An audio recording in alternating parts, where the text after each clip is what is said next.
Peace, peace. Hold on.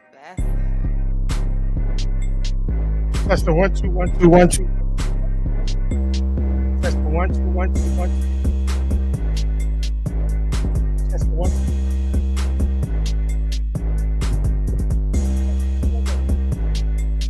1 2 1 2 1 2 1.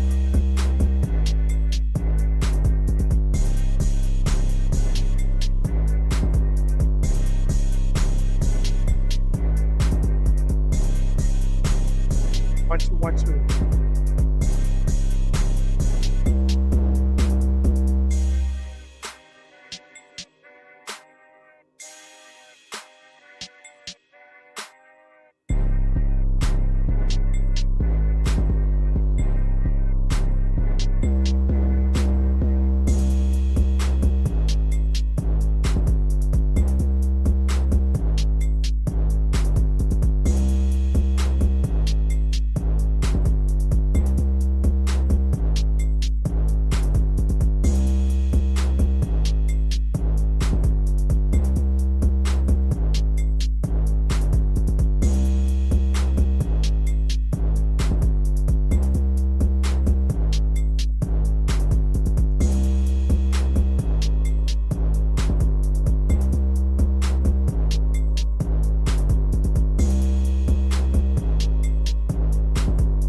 1 2 1 2.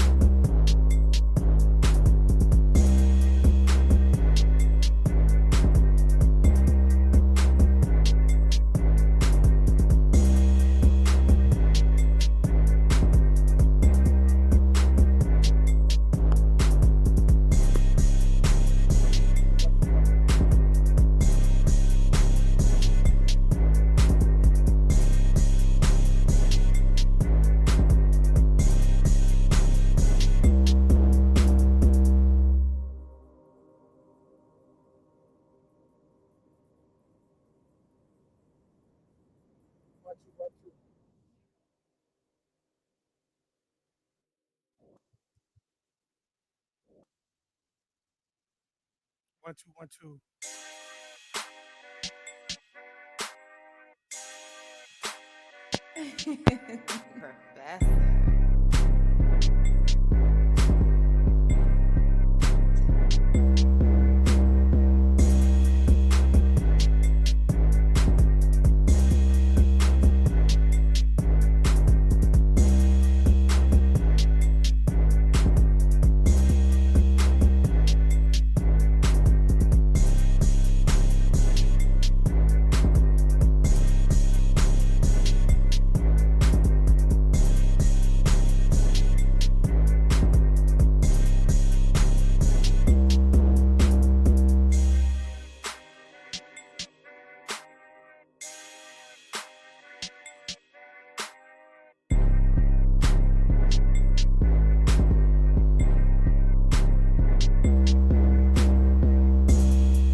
Professor. Professor.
All right.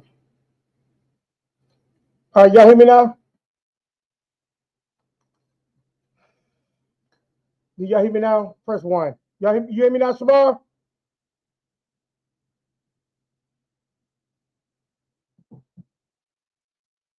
Do y'all hear me?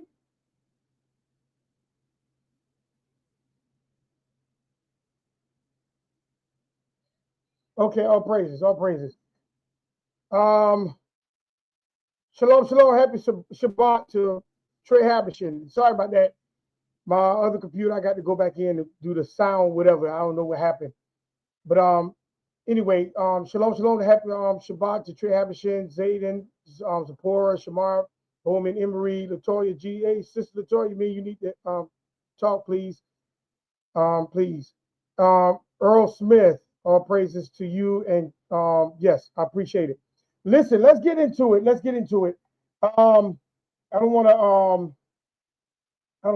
hold.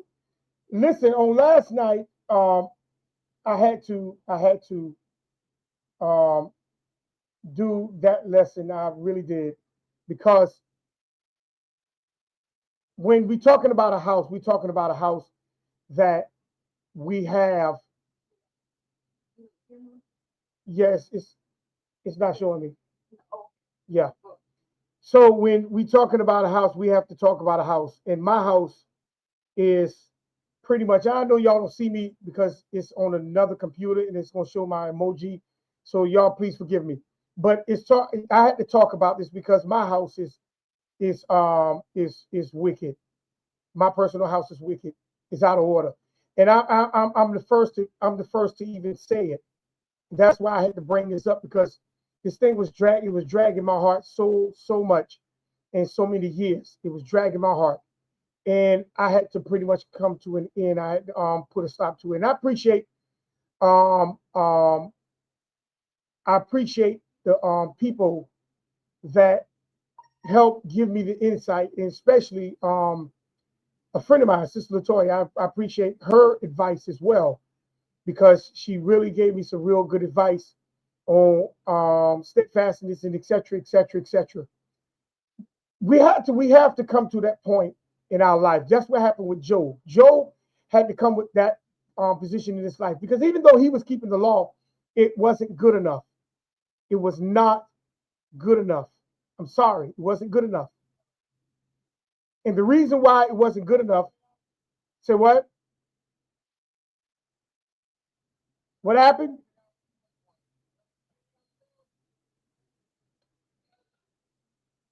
Say what?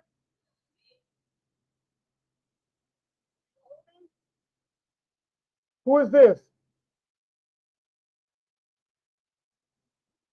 Who is it? Yeah, yeah, yeah, yeah. That's me. That's recording. So we have to come to that position in life that we have to make a decision. And sometimes those decisions is not what we believe what it is, or what we want it to be, and how we expect it to be. But the creator will create opposition to fluff up the things that needs to be fluffed up. Okay? That's what happens. That's what happened in Job's life.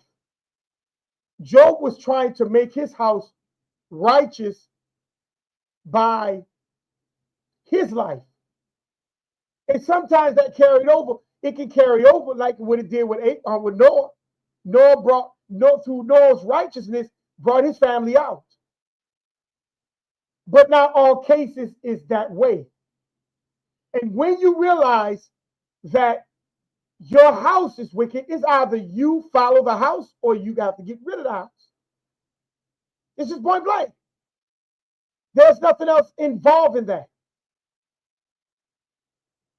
You either have to follow the house, yield to the house, or you have to get rid of the house.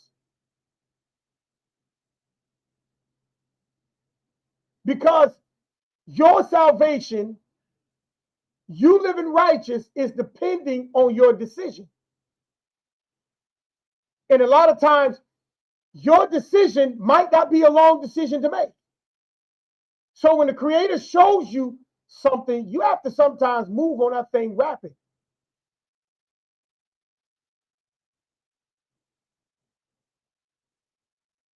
So I decided to do the latter. Because there's no reason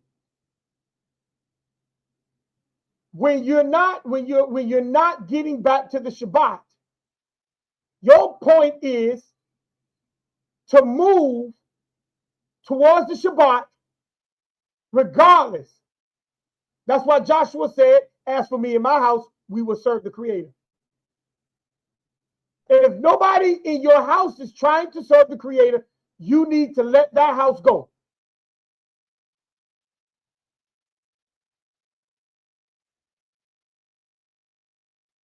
I'm the first to say it. Job carried his burden on his house too long. And the Creator had brought him to that crossroad. And he had to make a decision.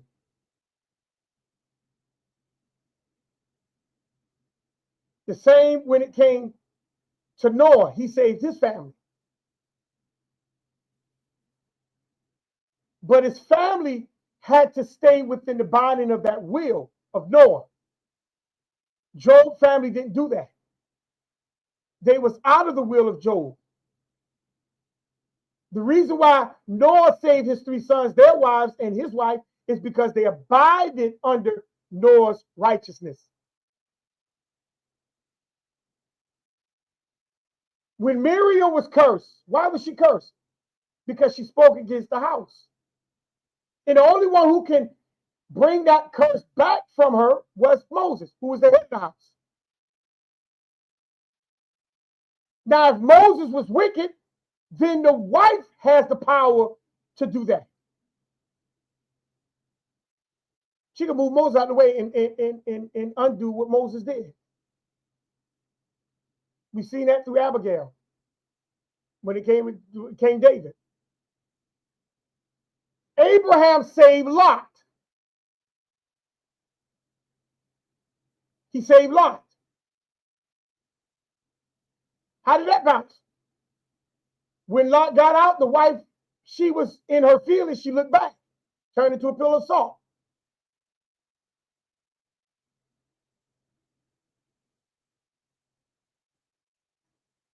This what happens. We cannot get into our feelings when we are following righteousness.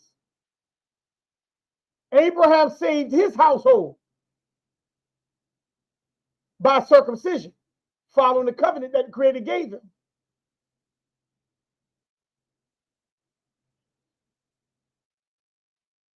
He saved his house. He brought his house under that covenant. But all the foreigners that was in his house, which was his servant, had to fall under the covenant with Abraham. They couldn't be outside of the covenant. They had to come into the covenant. And Abraham's righteousness within the house covered them.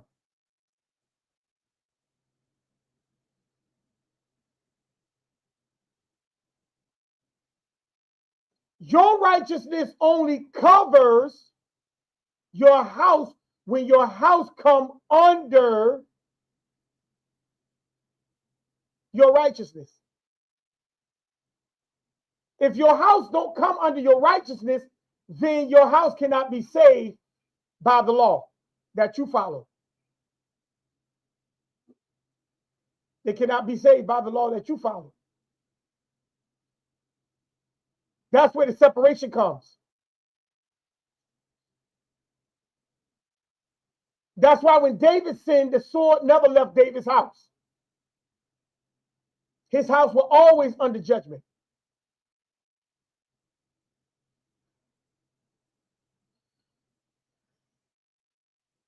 You see how that works? When Solomon became king, he messed up. He was the head and brought a curse on the house and had the house split into two.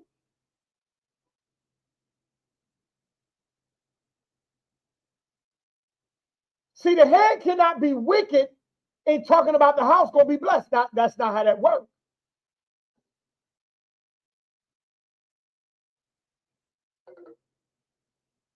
That's not how that works. Eli and his sons, they were wicked as I don't know what. But Eli's house was cursed with his two sons.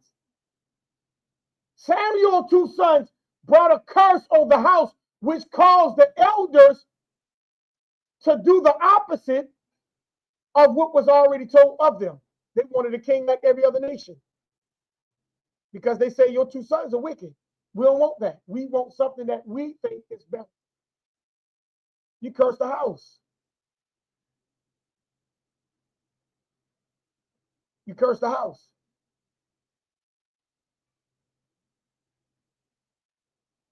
Yeah, this is my brother. This is my brother that's that's locked up.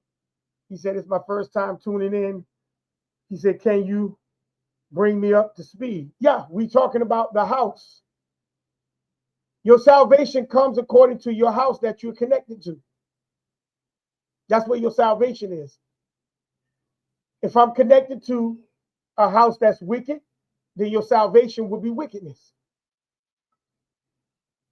If my house that I connect to is righteous, then your salvation will be righteous. And I was just calling out different strokes of people who saved their house compared to those who were the head of the house, cursed their house.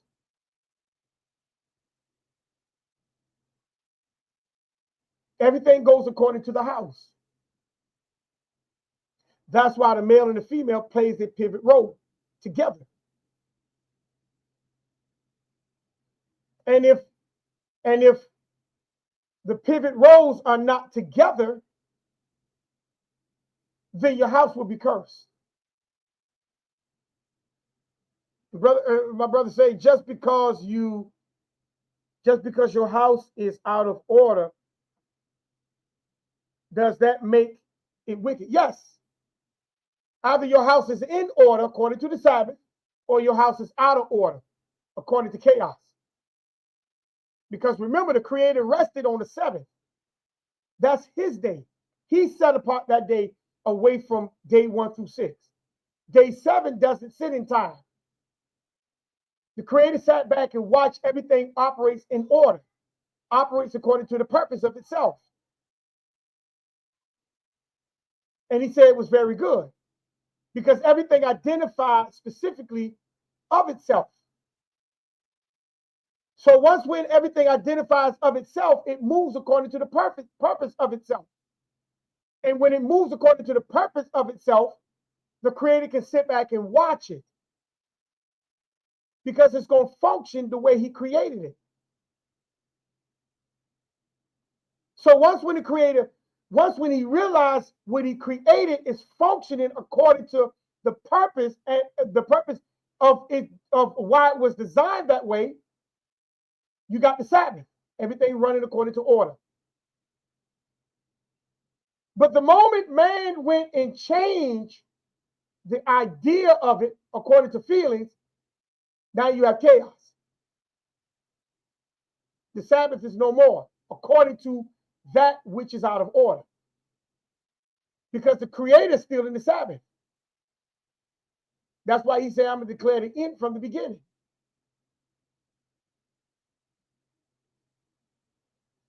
He's still in the Sabbath. The one that's out of order is us. We got chaos around us. We create the chaos that's around us. And so now we have to, the Creator made the Sabbath a sign between Israel and him. And what does that mean? Israel has to move and begin to make things back in order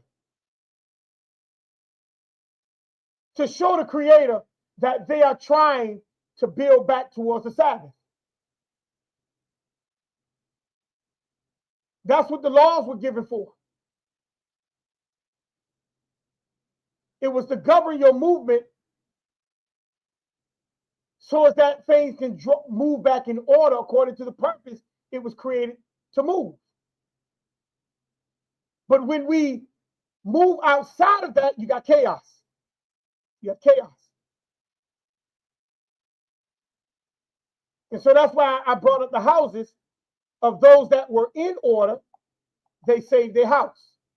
But those that were out of order, they cursed their house. You see? They cursed their house. Your house is where your salvation is. That's your salvation.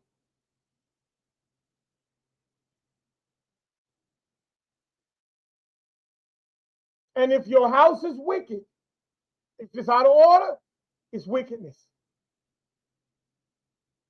And if it's in order, it's righteous. There's no in between. And my house is wicked.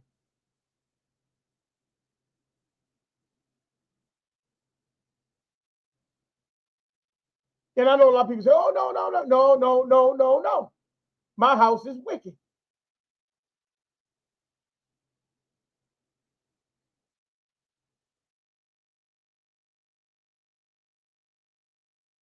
Call a spade a spade. That's why we are under these curses. Because a lot of us go off our feelings. We move according to emotions. We don't move according to what the Bible says. It's what I believe and what I think and what I feel. But the Creator ain't interested in that. That's why when Moses went to the angel, when Israel sinned, and say, sacrifice me instead of them. And the angel told him, no. Every man will pay for his own sins.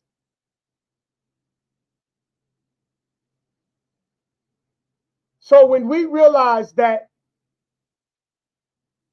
you're not in the position, if you're not righteous, to speak to the Creator. Moses wasn't in position at that time because Moses was moving according to feelings, not according to law. That's why the angel told him, "Lead, go and do what I asked you to do." Because Moses was going according to feelings. And that's why when it came to that rock, instead of speaking to it, Moses hit it. And the Creator said, no, it's time. It's time, Moses. Because you got to remember, these are my people. It don't matter if they're wicked or not. They're still my people. I don't need you to get frustrated with them. And if Moses was one of the greatest prophets that Israel ever known and got put to death, what makes you think you become greater than Moses? The Creator did. He took Moses up at the top of Mount Moab. I think that was Moab. And Moses saw everything. And Moses turned around and died. The Creator told him, you ain't going to enter that land. See it from a distance, but you'll never get there. And put him to death on the top of the mountain. He brought Aaron up and told Aaron, take that garment off. And as soon as Aaron took that garment off, Aaron died.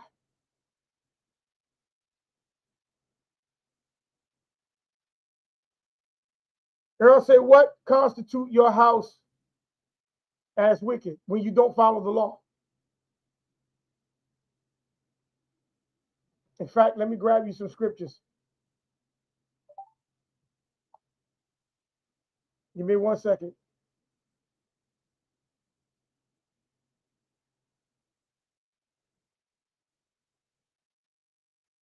When you don't follow the law. Let's go to Proverbs 14 and 11.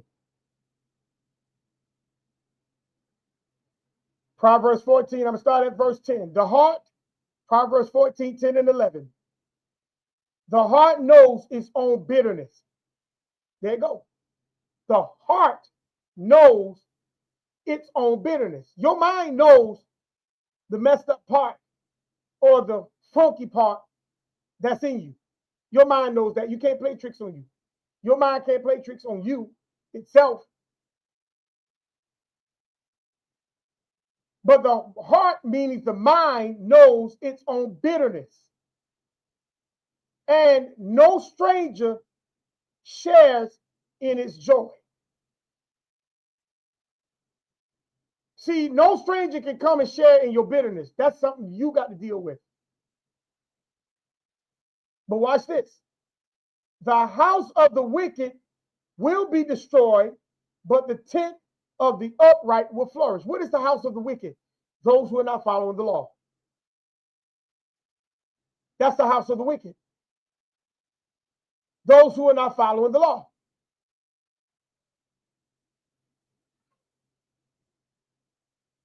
Those who take the law for granted. That's the house of the wicked.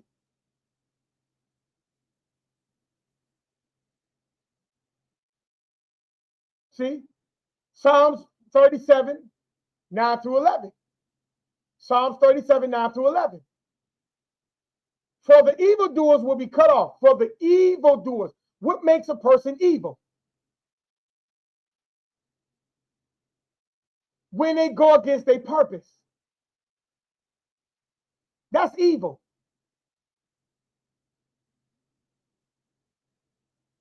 You go against your own purpose.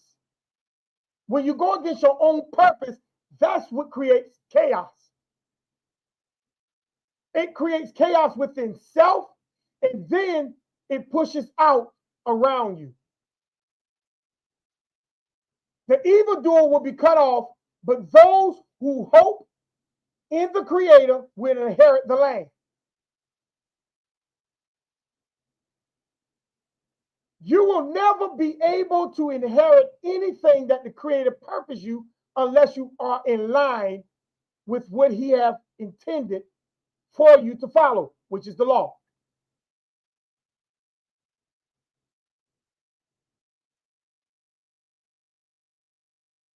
Yet a little while, and the wicked will be what? No more. Though you look for them, they will not be found. But the meek will inherit the land and delight in abundant prosperity.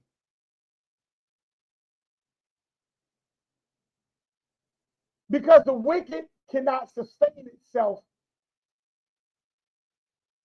because there's nothing there to sustain the wicked in order for the wicked to live.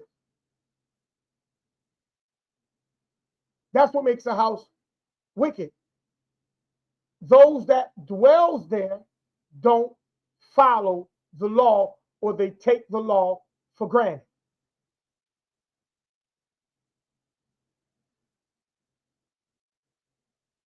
No accountability, no repentance, nothing. Psalms 37. Let me jump down to verse 35 and 36. Stay in 37, jump down to verse 35 and 36. I have seen the wicked, ruthless man, flourishing like the what? Well-rooted native tree. That's how the wicked is. The wicked seem like they are stable. The wicked seem like they got roots in them, keeping them where's that they don't move. Yet he passed away and was no more. Why did this wicked pass? Because there's nothing there to sustain him. The wicked will flourish for a moment, but in the long run, it's over. There's nothing there to sustain the wicked. Because the wicked runs after tangibles. What I mean by tangibles?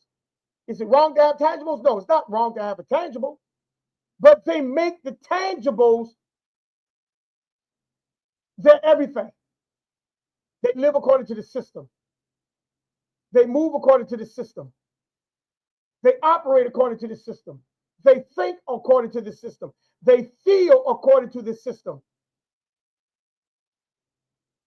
They speak according to the system. This is what they do.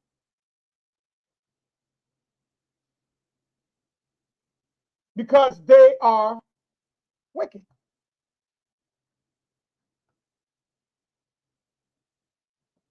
See, the wicked don't have no shame. The wicked don't have no shame. And that's the reason why we are at where we're at right now.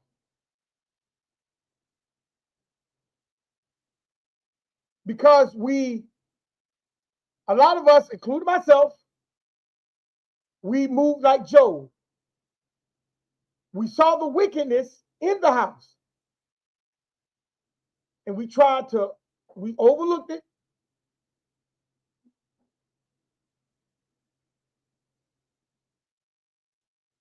We tried to cover it. We tried to do everything but the right thing.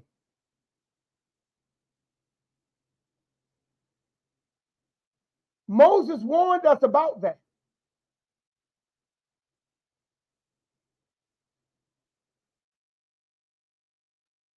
That's why in Job's house, the thing had to bubble up to the top. And he had to come to that crossroad to be able to follow the house or stay righteous. Because a lot of times you will actually get to that point in your walk. You're going to either have to make a decision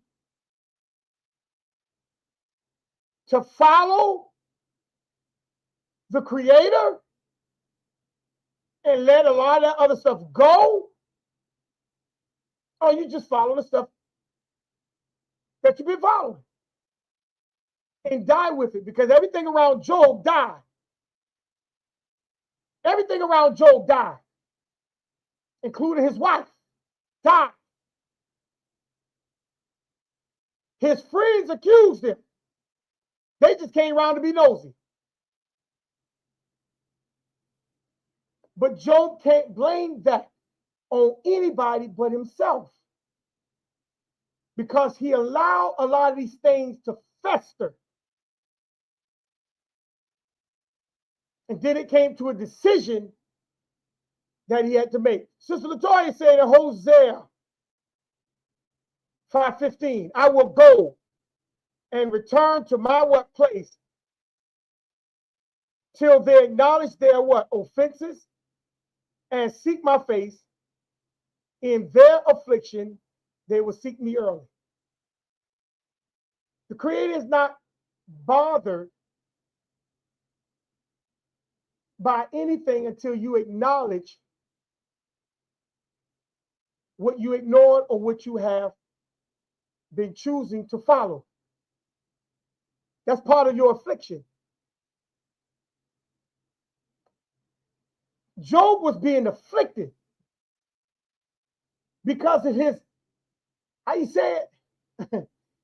He was being afflicted because he chose to ignore it. And the Creator said, fine, until you acknowledge your offenses, I'm not going to listen.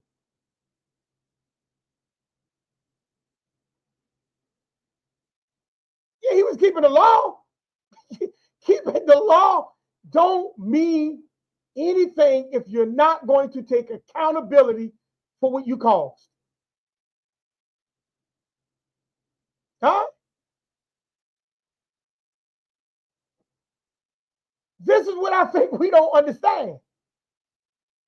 I can keep the law all day, but when it's time to take accountability, am I going to take accountability? Or am I going to continue to ignore it? The Creator said he's going to return back to his place until you acknowledge your offense. She also put Psalms 40:17. But I am poor and needy, yet the Creator what? Thinketh upon me. Thou art my what? Help and my deliverer. Make no tarrying, oh my God. You have to admit where you're at in your walk. You have to admit where you're at in your thinking. You have to omit to a lot of these things. Because if you don't humble yourself and omit that this is who you are poor and you're needy. I need the Creator. Job had to come to that point. Job had to come to that. Give me 1 second.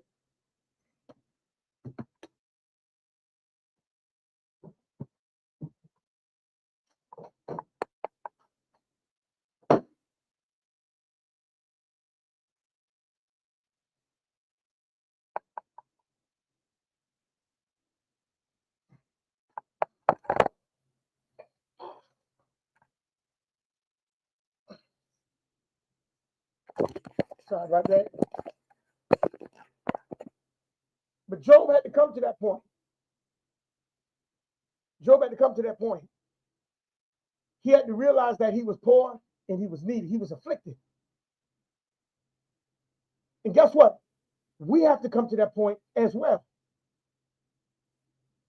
Sister Latoya also put up Jeremiah 17:10. I, the Creator, search the heart. I try the what? The reins, even to give every man according to his ways and according to the what? Fruit of his doing. So in other words, the Creator is going to put you on a tempest. And he's going to measure you. And your measurement is, are you willing to take accountability? Job had to come to that point.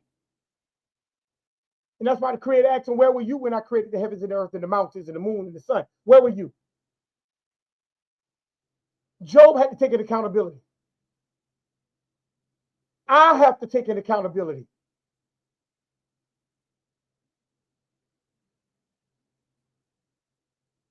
Because you're not going to move forward until you do.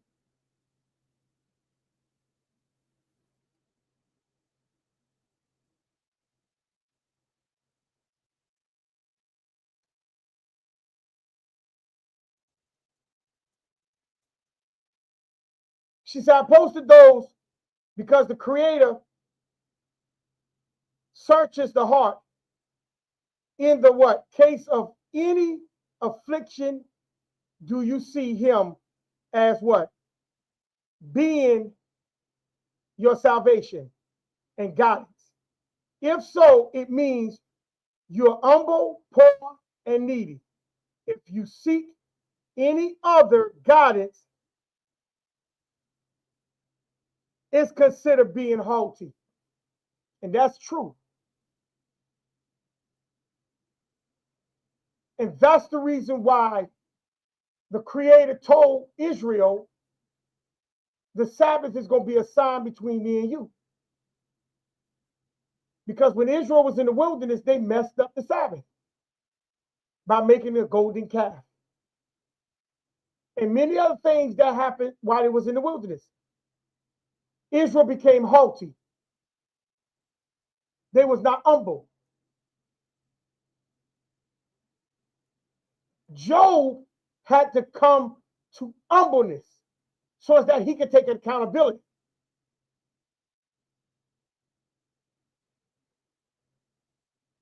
Because if you're never humble, you'll never be able to see your affliction and why you've been afflicted and what caused that affliction.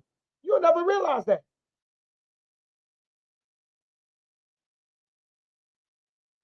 You'll just be following the law.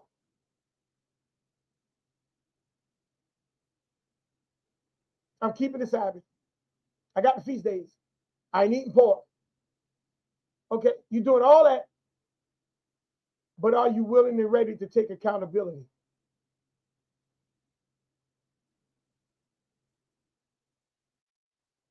A lot of us are not. We will continue to do everything in our power to shift the blame instead of taking accountability.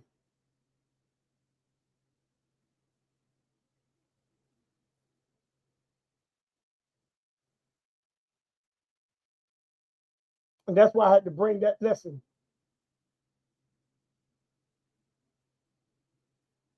Because we, a lot of times, become comfortable with what is what created around us. It's not necessarily saying you had to create it, but you saw when it created.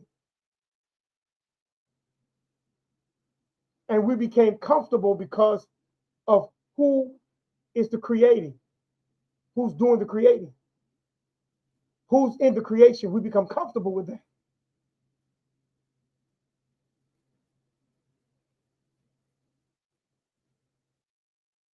And we refuse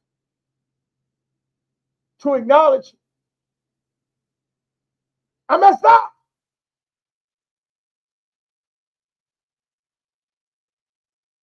We refuse to acknowledge that.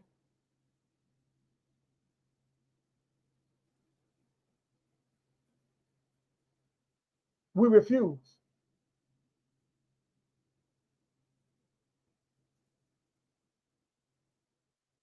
But when you come to that crossroad, you got to make a decision.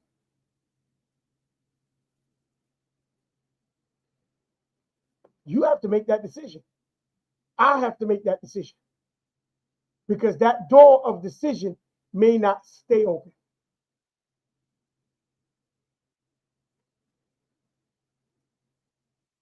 So you have to choose wisely.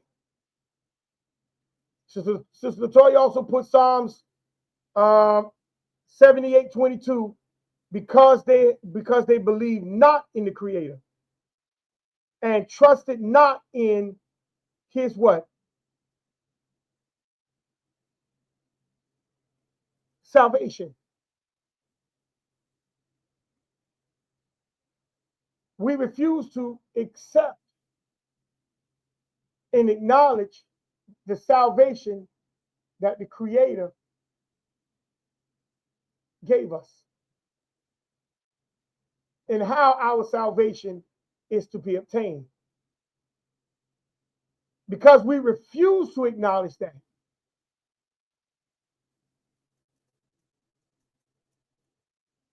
we got to the point where we are now cursed.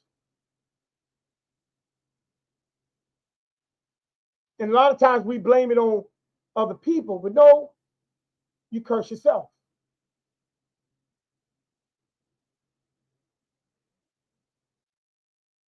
We curse ourselves. And you're going to stay cursed until you acknowledge your afflictions.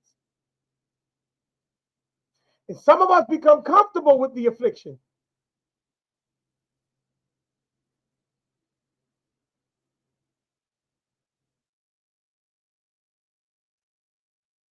And that's why Isaiah say you get chastised and chastised, but you sin more and more.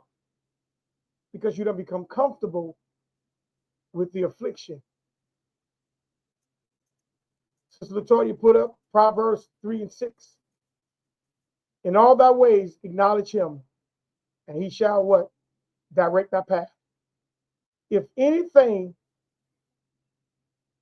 who is what?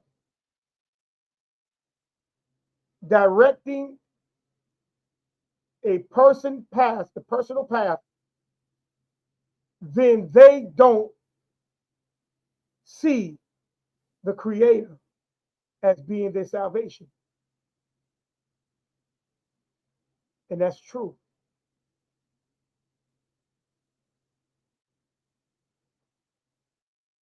Because we are not acknowledging what he purposed for us. We're listening to other people.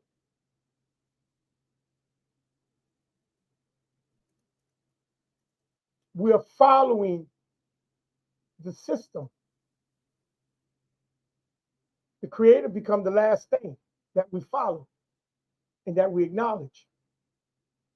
Now, we acknowledge him if we hit the lottery. Oh, thank you. We acknowledge that.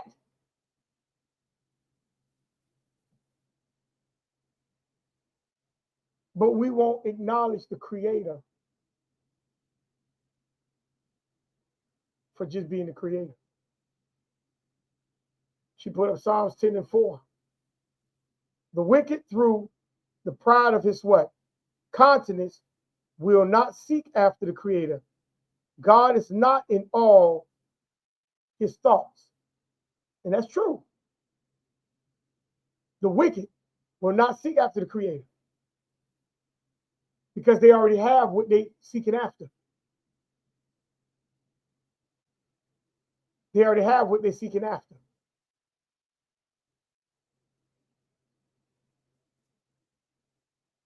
They already have what they're seeking after. And notice that verse says the wicked. The wicked will not, through the pride of his countenance, will not seek. Pride is something you better pay attention to.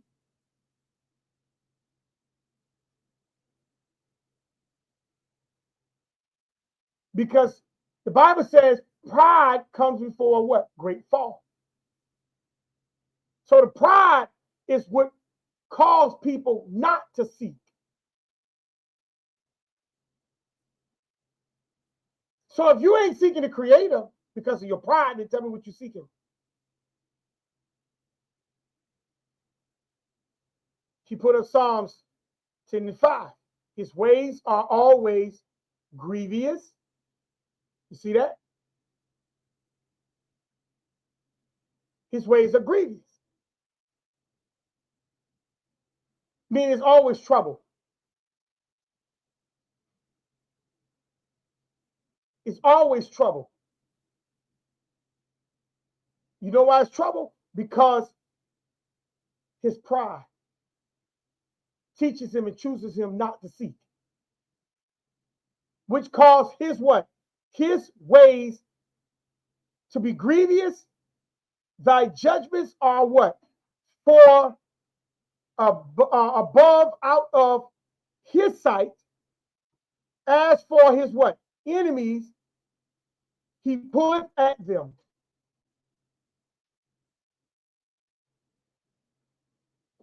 Nothing that the wicked pursue is going to benefit him. Job had to come to that point.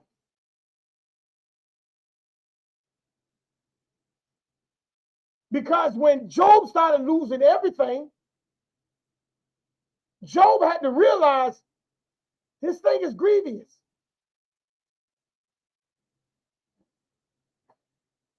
But is it grievous according to the law, or is it grievous according to his feelings?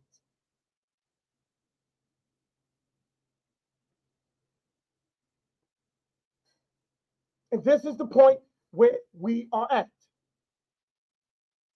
Sister Latoya also put up Psalms 10:6.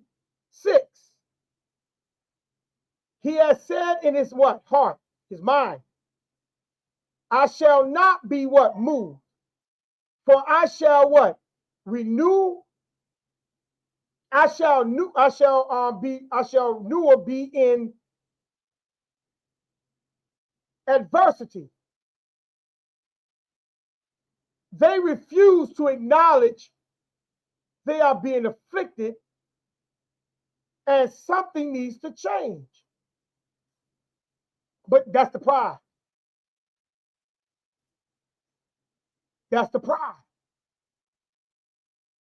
Because a lot of people, they don't want to accept that they're being afflicted.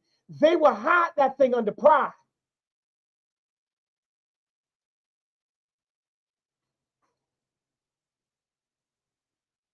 They allowed that thing to kill them because of pride. And that pride caused them to end up becoming wicked.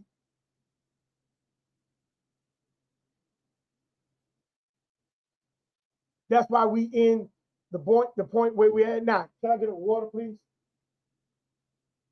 Shamar. That's why we're at where we're at right now.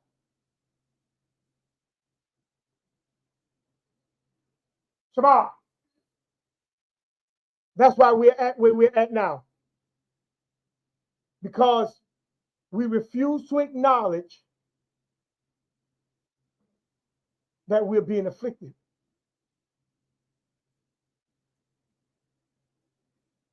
See? Beautiful scriptures. Beautiful scriptures.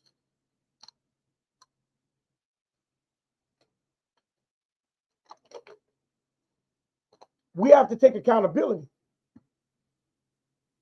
Job had to take it. I got to take it.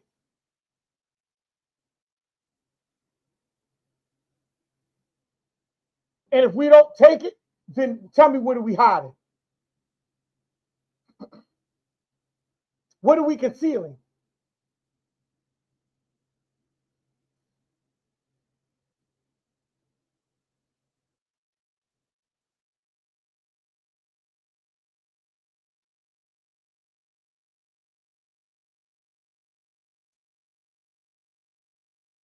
So let's jump over to Deuteronomy 28.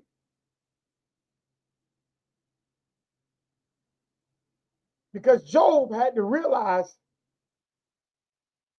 he's being afflicted. Job's house was wicked. My house is wicked.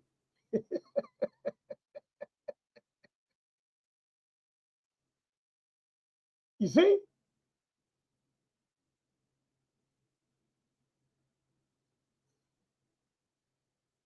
And a lot of times we get comfortable.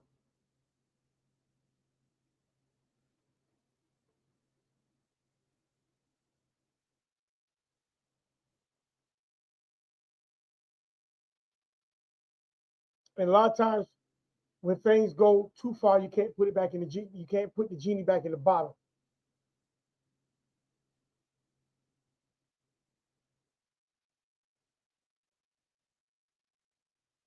See how that works?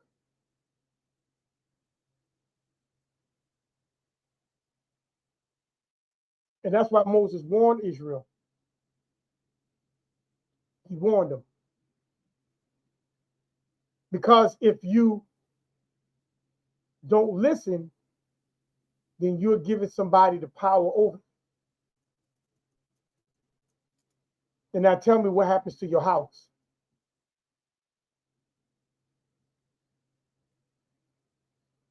Salvation only is for those that fall in line with law.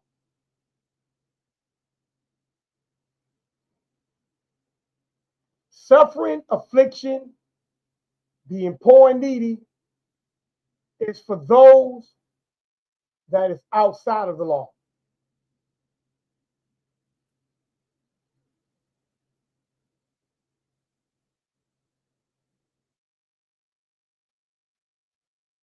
You have to take accountability.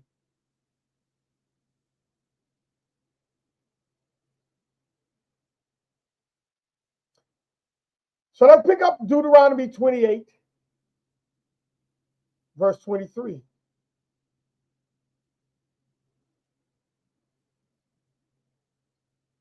Deuteronomy 28, verse 23. We have to be accountable. These curses have been placed upon us because we are not taking accountability.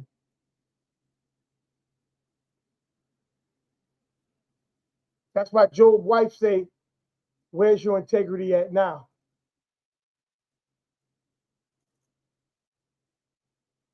Where is it? Where's your integrity? Is it? It's the law. But tell me, for you following the law, have you took accountability for the reasons why your affliction is there? Now we try to switch subjects.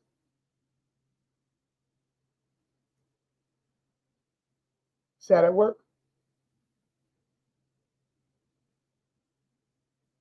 Sad at work?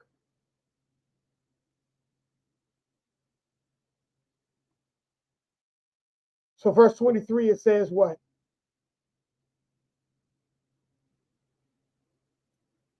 I mean 22, excuse me, Salaki 22.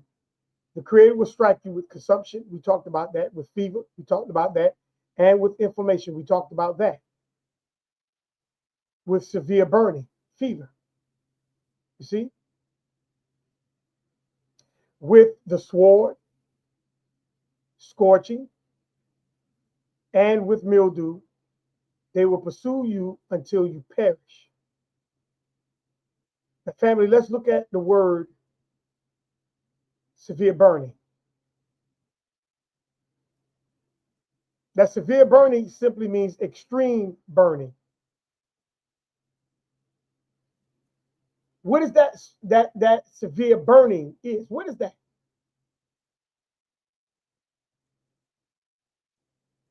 Let's go to Deuteronomy 11:17.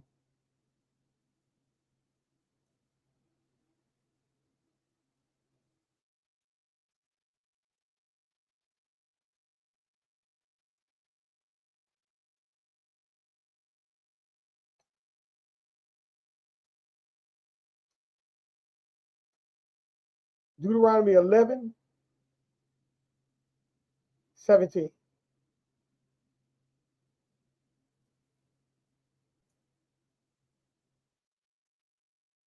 Here's what it says. We start at verse 16. Take heed to yourselves, lest your heart be deceived, and you turn aside and serve what? Other gods and worship them. See, he says you got to take heed, accountability, because you can be easily deceived by following false gods. Okay? And you turn around, you turn aside and serve and worship them, lest the Creator anger be aroused against you, and he shut up the what? Heavens, so that there be what? No rain, and the land yield no produce, and you perish quickly from the good land which the Creator is giving you. So what is one of the things that cause famine? You following false gods.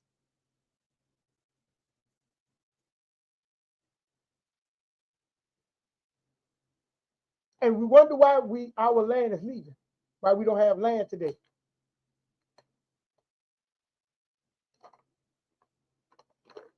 Because it's a famine. Because of yahusha bin yahusha. Rakatapadapala. That's what y'all got going on, which creates famine.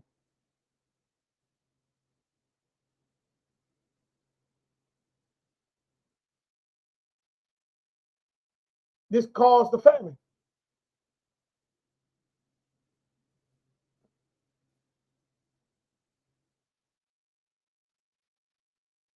I mean, you got to think about it. It caused a famine. That is one of your extremes burning. You following, worshiping, serving false gods. The Creator refused to allow your land to sustain you.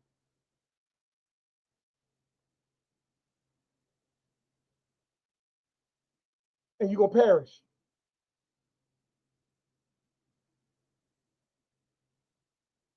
You're going to perish from famine because there's no water there.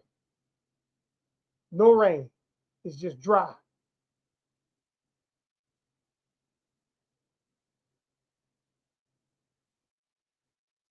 Let's go to Leviticus 26:19.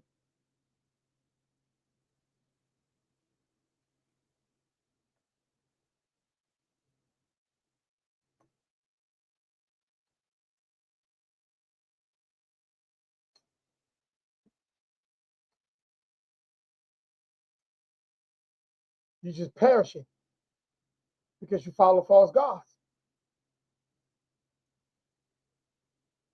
Let's start at verse 18, Leviticus 26, 18, 19.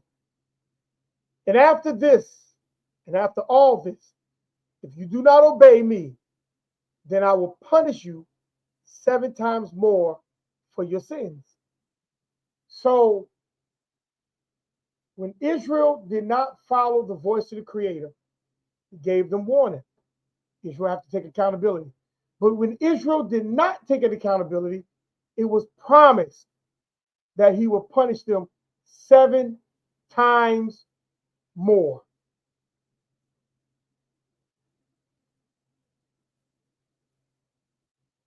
For their sins. And I will break the pride of what? Your power. So the Creator's going to punish them 7 times more and break their power. What is Israel's power? Let's keep reading. I will make your heavens like iron and your earth like bronze. And your strength, verse 20, shall be spent in vain. Doing what? What is their strength is going to be spent doing? For your land shall not yield produce, nor shall the trees of your land yield their fruits. You see?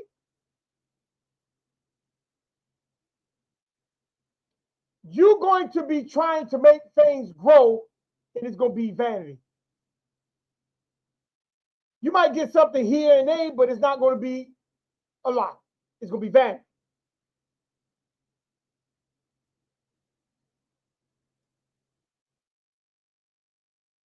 What was Israel's power? Them being independent. Now you got to depend on somebody. That's an extreme burning. You got to now hustle into someone else's system to survive. You're trying to make that dollar. You're trying to find some ways to create money. Extreme burning. Because your pride was broken as being independent. It was broken.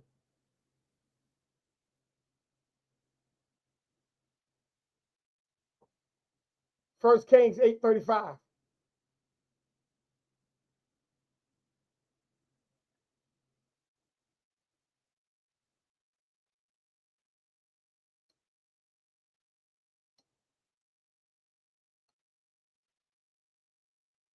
First Kings 8:35. I'll start at verse 34.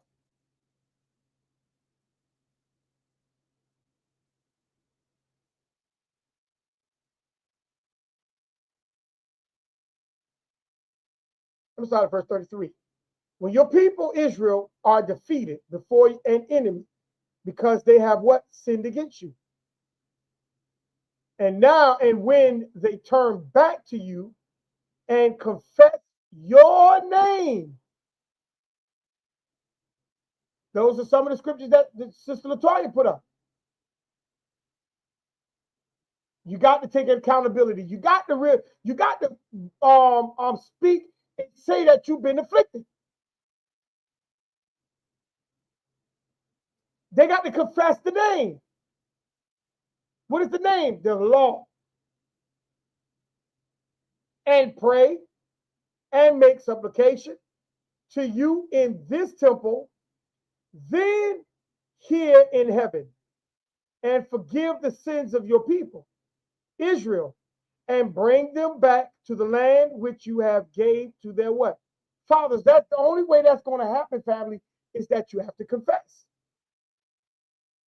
You have to speak the name, not know yahusha ben there, whatever that foolishness they be saying. You have to confess the law, because the law is what you broke, not the name. You broke the law. You broke his law.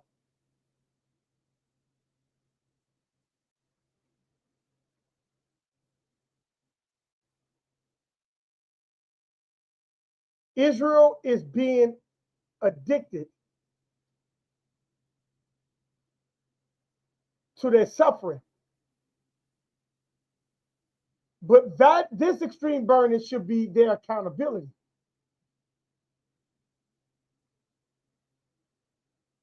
That extreme burning is they have to now come back to be accountable.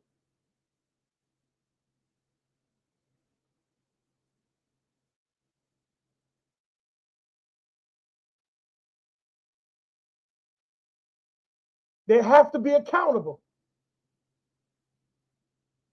Your land gonna be in drought. Your power gonna be broken, means you're not gonna be an independent nation. Israel has to take accountability in order for them to return back to the land. 2 Chronicles 6:26.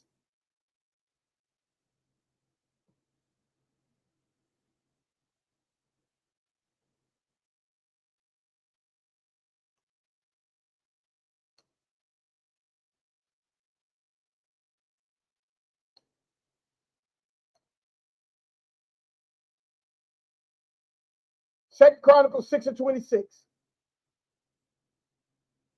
We'll start at verse 24.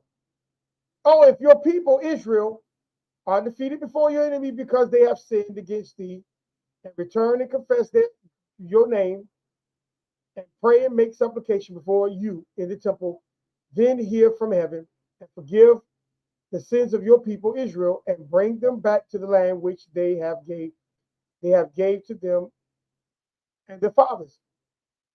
And when the heavens are shut up, and there is no rain because they have sinned against you, when they pray towards this place and confess your name and turn from their sins because you afflicted them. See, then all the rest of the stuff gonna happen. They have to confess that they was afflicted. They are being afflicted. A lot of times Israel do not want to confess. They want to try to keep everything close to the chest. But Israel has to want to be taught the right way.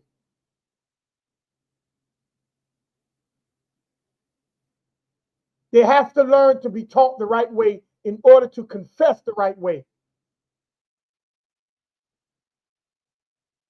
Moses telling Israel there's going to be a problem when you allow someone else to take control of your house.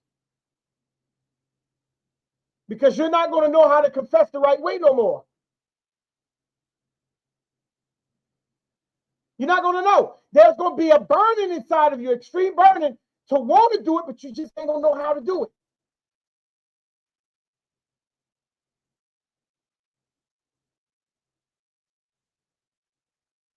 Second Chronicles 7:13.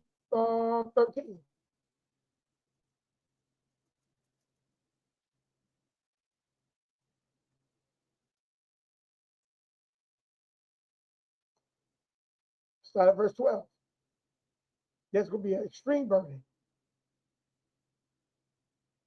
When the Creator appeared to Solomon by night and said to him, I have heard your prayer and have chosen this place for myself as a house of sacrifice.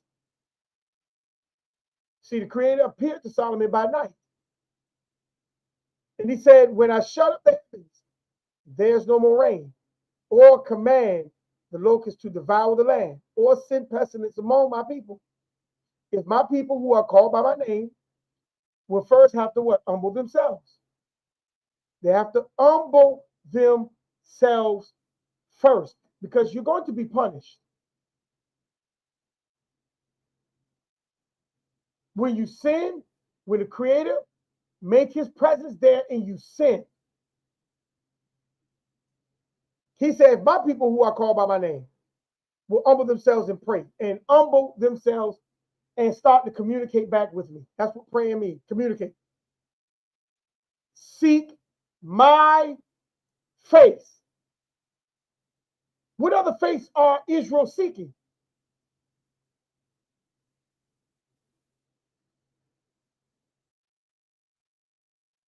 What other face is Israel seeking for him to tell Israel to seek his face. That means Israel is seeking something else other than the Creator's face. That's why them camps got the post on the corner, because they trying to get you to seek that face.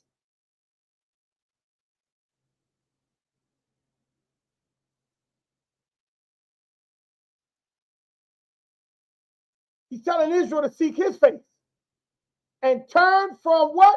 Their wicked ways. Things that is on the outside of the law. Turn from that. Get away from that. That's your feelings. That's your emotions.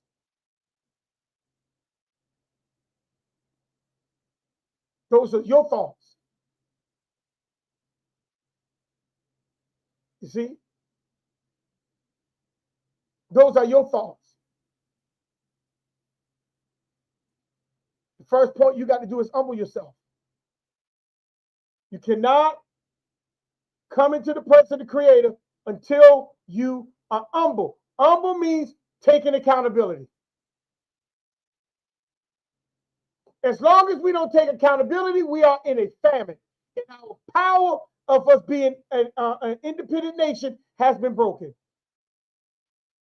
Because we refuse to take accountability for the things that we caused.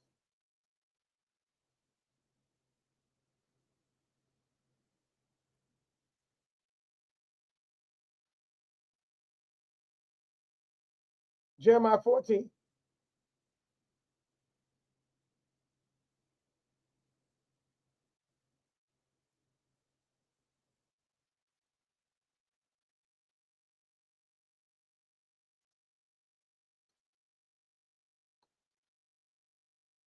Jeremiah 14, verse 1 through 6.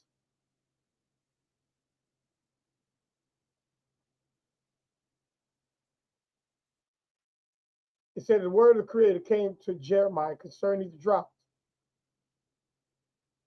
Judah mourneth, and her gates languish. They mourn for the land, and the cry of Jerusalem has gone up. See, the gates are torn down. Judah is mourning because there's nothing there. They're having a hard time. Nothing is growing. Things are dying. Their nobles have sent their lads for water. They're looking for something. They're looking for water because it's dry.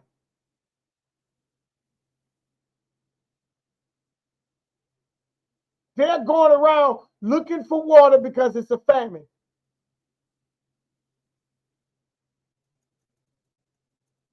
They went to the what? Cistern and found no water. It's a famine, family.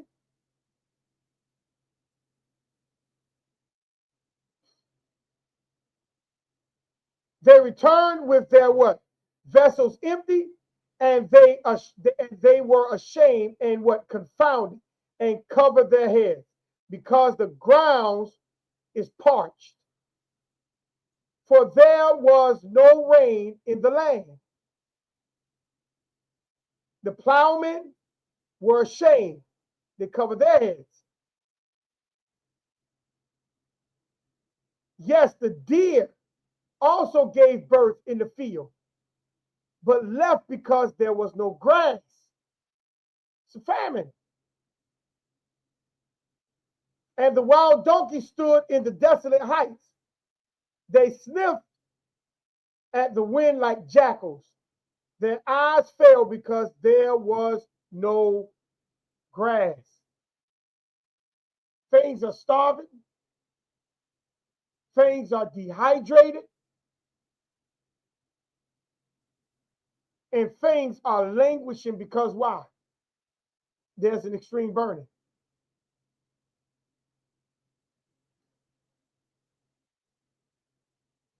Israel created this issue.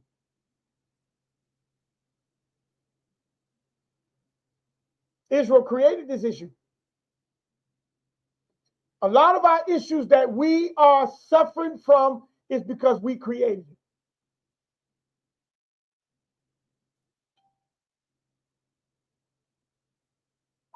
We created it. Isaiah 5 and 6.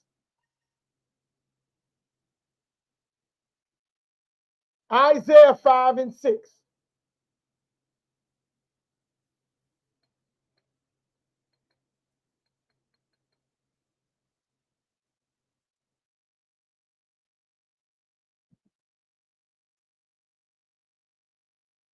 We created our issue.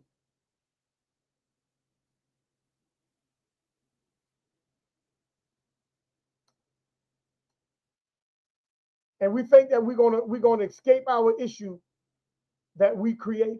Now you're gonna pay judgment for it. Verse 4, and I'm gonna read verse 4, 5, and 6. What more could I have done to my vineyard that I have not done in it?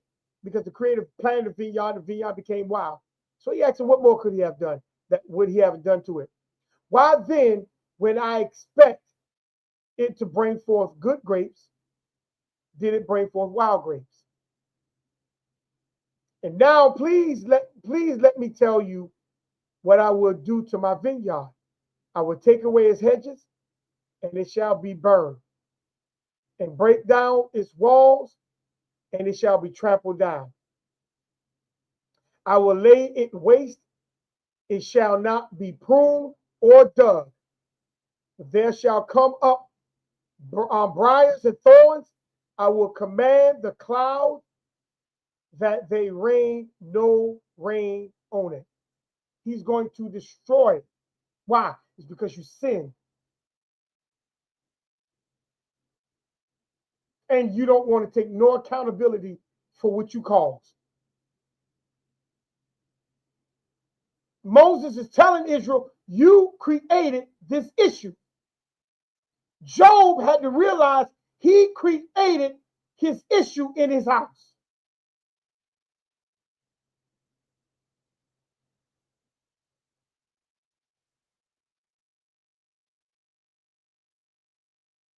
You're not going to get far until you take accountability.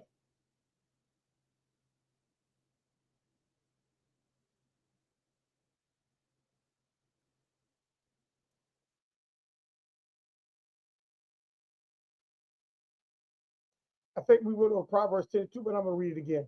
Proverbs 10 and 2.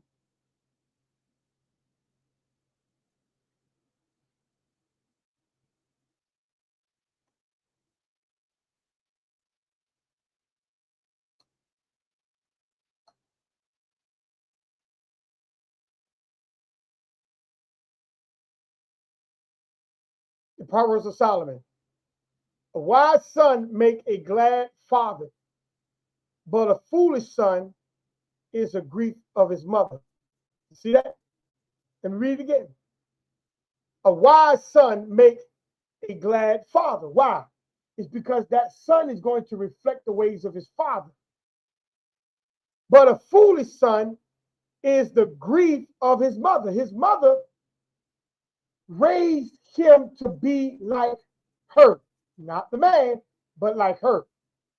Teaches him, train him, talk to him, let him feel her.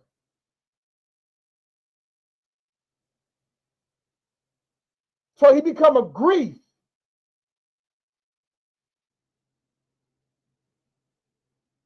When he get up to a certain point, the mother already know he's not going to be with, that man like her, like his father.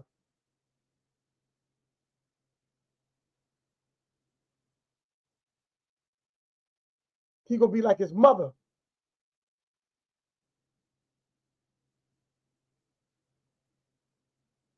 Verse 2, treasures of wickedness profit nothing, but righteousness delivers from death. See, a lot of people tries to run and create treasures, gain all these things in life. I just told y'all that earlier. They try to gain all these things in life, but it profit them nothing, because once when you leave, you got to leave all that stuff that you were trying to gain behind. But it's not saying you can't get it. But your house is supposed to be set up the right way in order to keep that thing moving and expanding.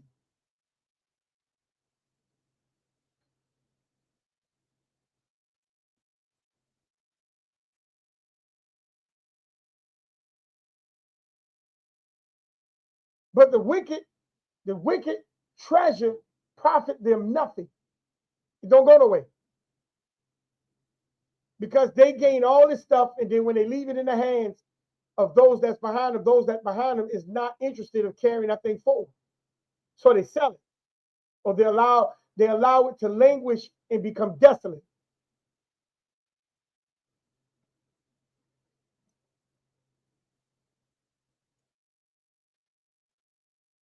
And look at what verse 3 says.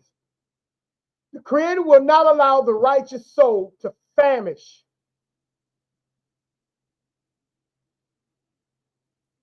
That's why I'm telling you, the righteous is what saves you.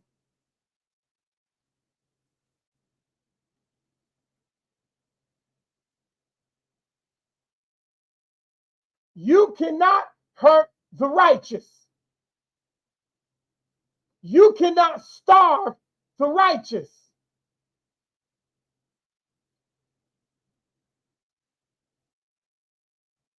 Bible says, let me read it again. The Creator would not allow the righteous soul to famish. She's going to have what it takes to survive, to make it through, to sustain them. But he cast away the desire of the wicked. You see that? That's the reason why. You see, it don't matter if you got a car, you got a house, you got money. That don't mean nothing to the Creator. When he cast the wicked away, it's because there's nothing there to sustain them but the material things in his life. And what you say? You mean to tell me we can't have? No. That's the things that they're chasing. And if they don't have those things, then they're not satisfied with themselves. So they'll keep chasing after that stuff. The righteous man chases after the law.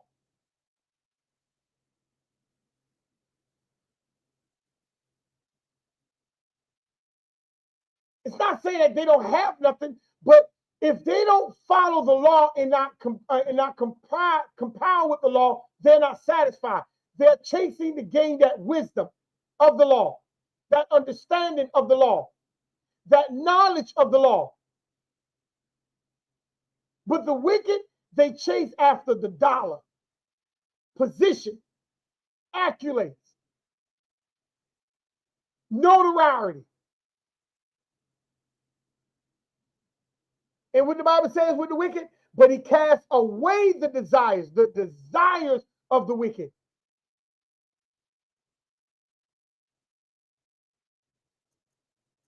Because something is driving you to be able to gain these things, to go after these things. And that's your desires. Those are feelings. So a lot of us, we go after the desire of the things, and we don't realize those things create an extreme burning within us.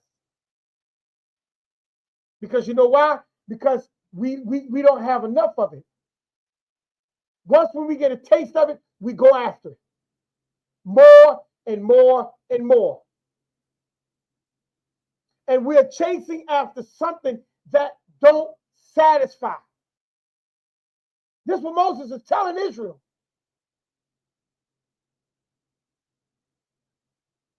And Israel, they didn't listen.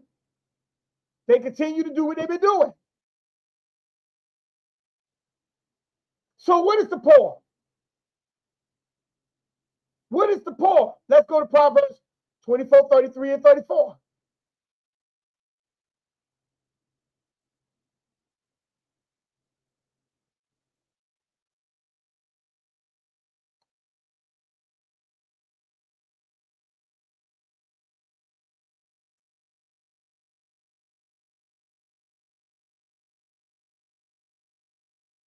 Start at verse 32. At the last, it bites like the serpent and stings like a viper. Your eyes will see strange things, and your mind will utter perverse things. Yes, you will be like one who lies down in the midst of the sea, or like one who lies at the top of the mast, saying, they have struck me, but I was not hurt. They have beaten me, but I did not feel it. I did not feel it. When shall I awake that I may seek another drink? So let's go back up. Let's read this. Let's read this in context a little bit more. Let's go back up to verse 20. Woe, who has woe? Who has sorrow? Who has contentions? Who has complaints?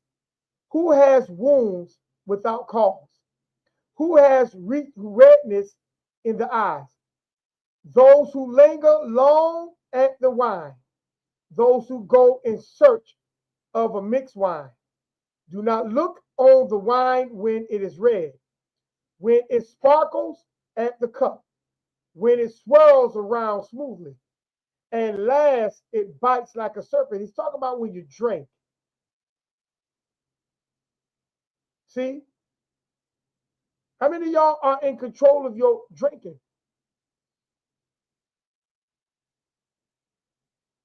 Are you in control of the things that you're doing?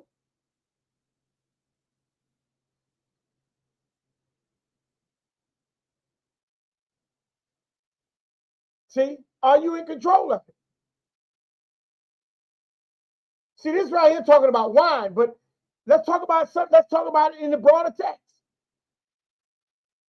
When you chase after wine, is that wine controlling you, or do you have control over that wine?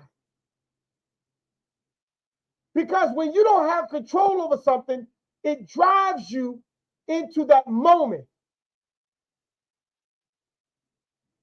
And it will cause you to give away everything if you can gain that moment back. That's what makes you poor.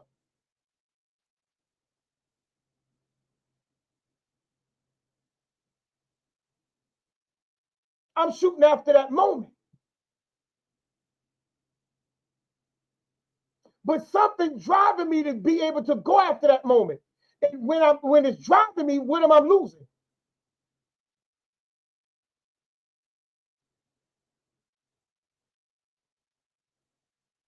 That's the extreme burning. I'm losing something to gain what I'm going after, but the thing that I'm going after is vanity.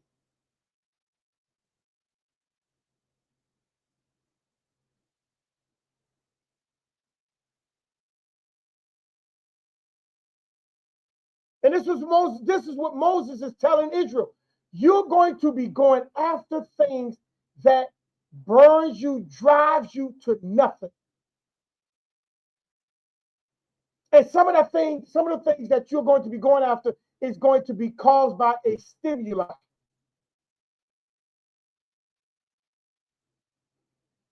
You're going to become addicted to something, and it's going to drive you.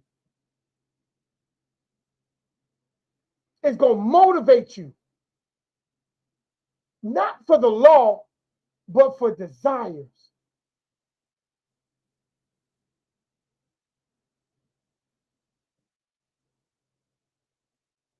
Proverbs 28:19. See, we tries to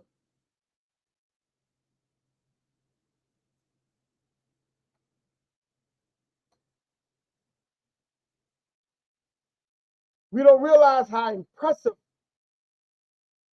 this thing that burns in us to get us to pursue or to be destroyed.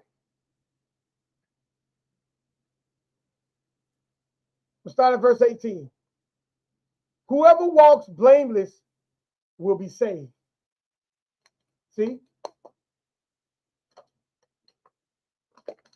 Whoever walks blameless will be saved. As simple as that.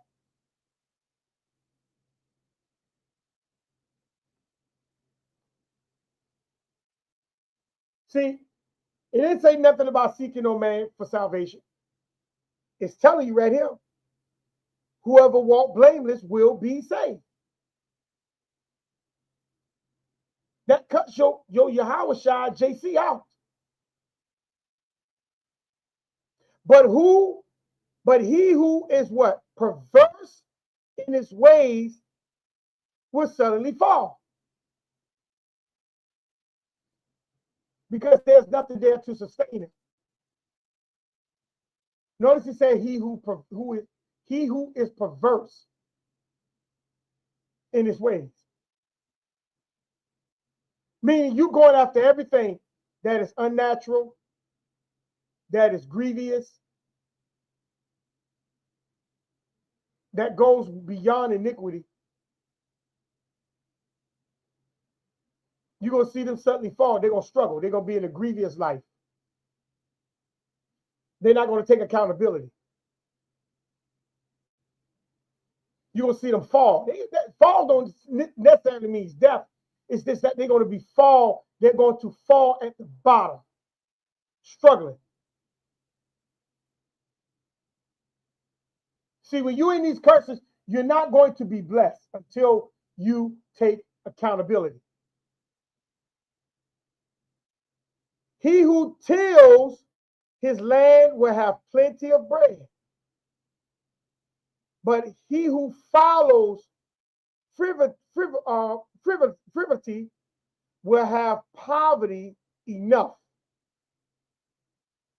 You're not doing nothing to do anything. You're just there. And we wonder why we don't have nothing, because we are frivolly just doing nothing. We're waiting for people to feed us, to educate us, to cause our sad to become happy. We're looking for other people to do that for us.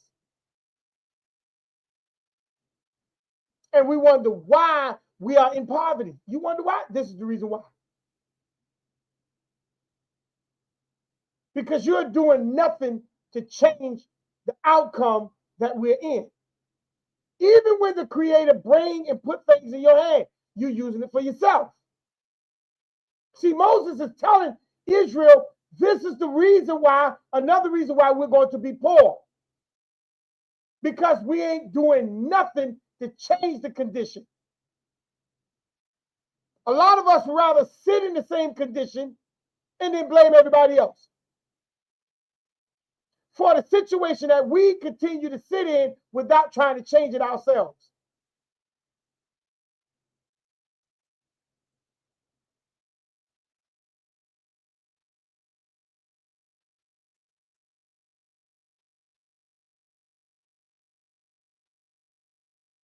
And look at verse 20. A faithful man will abound with blessings. A faithful man in what? The law. He's following and staying within purpose. He realized when he mess up, he's cleaning it up. He's not poor into that sense because he realized he done took accountability. Now he's cleaning it up. He understood his affliction.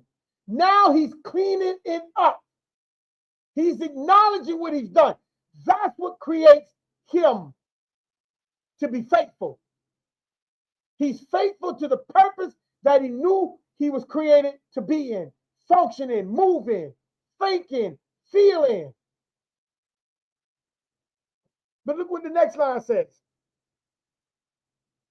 But he who hastens to be rich will not go unpunished.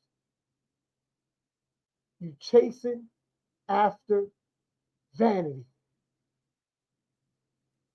You're trying to be rich within the system, but you're not trying to be rich in accountability.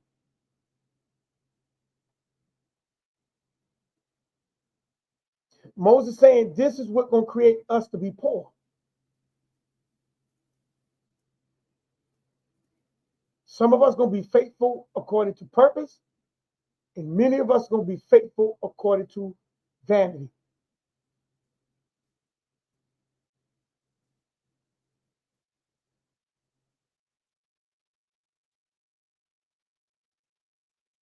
Proverbs 13 and 18.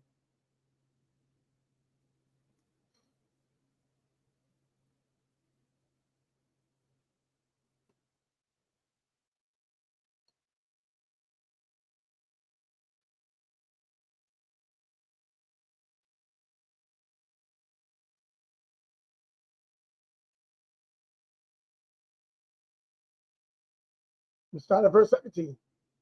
A wicked messenger falls into trouble, but a faithful ambassador brings health. See?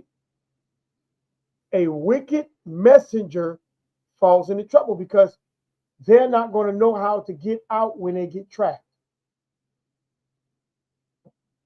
Let me show you a wicked messenger. Those who claim JC is your salvation, but we just saw what salvation was. Those who walk faithfully.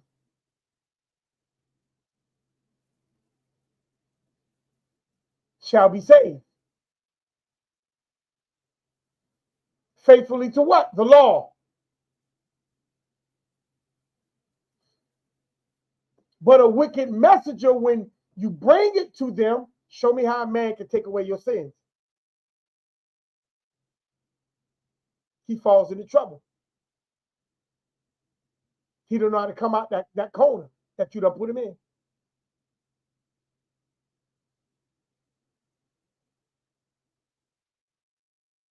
It says, but a faithful ambassador brings health. He's faithful to the law. He's going to bring health because he's going to bring you the word, the law.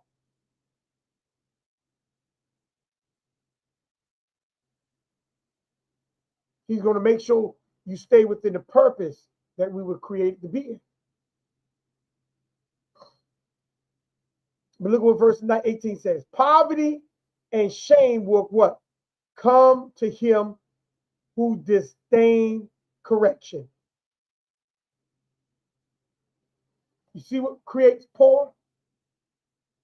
Another creation of poor is when you do not like correction.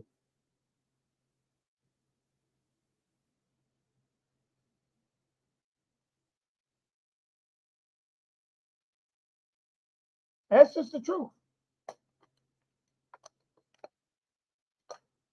A lot of us don't like correction. I know sometimes I don't.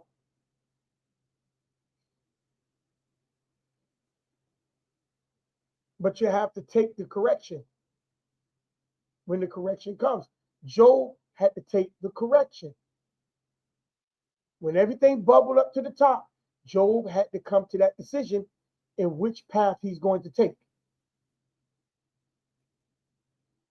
He had to realize it wasn't the house that was messed up, it was him who allowed the house to be messed up. See how that go? Poverty and shame will come to him who disdain correction.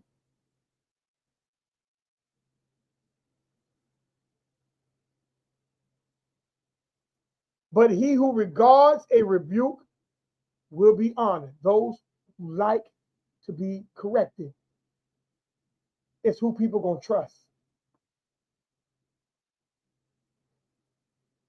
And that's something. See how that works?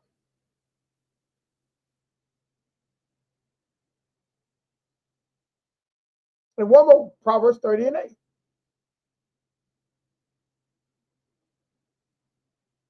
See, when a lot of us, we don't take the correction right, we're creating poverty in our lives.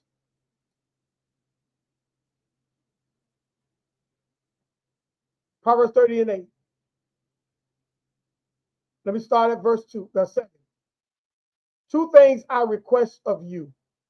Deprive me not before I die, and remove falsehood and lies far from me. Give me neither poverty nor riches. Feed me with the what? Food allotted to me. Lest I be full and deny you and say, who is the creator or lest I be what? Poor and steal and what? Profane the name of the Creator. Now, this is powerful. You see, this is powerful.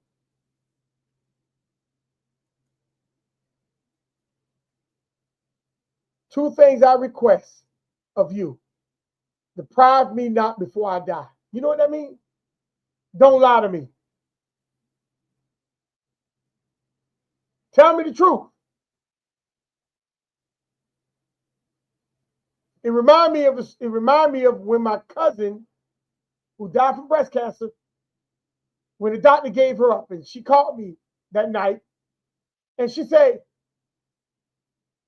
we're gonna try other things, but I don't know. She said, you have any words for me? And I told her at the time, no, I don't. But the only thing I can tell you is you have to make sure you hold on to the one God Creator.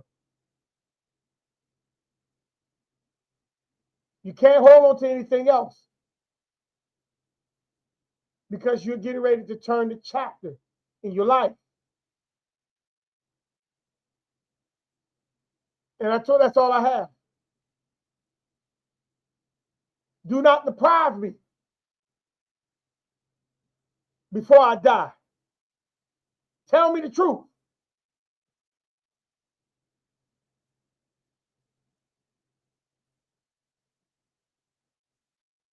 See, because a lot of us, we become poor before we die.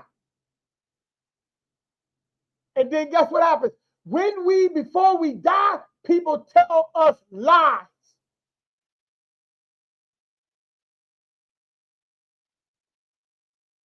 No, he said, do not deprive me before I die. Remove falsehood and lies far from me. Do not put BS in front of me. Because I don't want that BS to be the last thing I think about.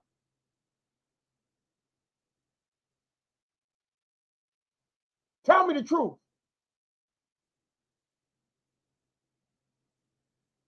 See, you have to realize your affliction, because if you don't, it's going to create poverty. Poverty is that extreme burning. You trying to get out of this thing. Because famine is not just water. Famine is health. Famine is happiness. Famine is what it is when truth is not there. You're thirsty. You're hungry.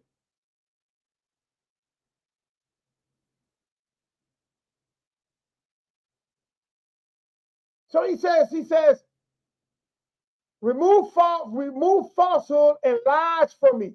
Give me neither poverty nor riches. I don't want to be poor,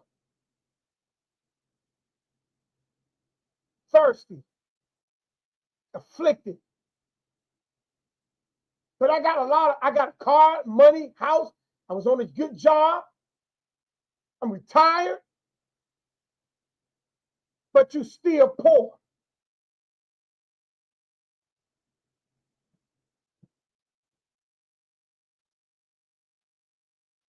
He said, feed me with the food allotted to me.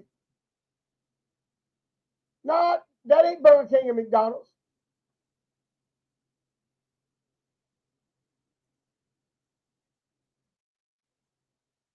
That's accountability.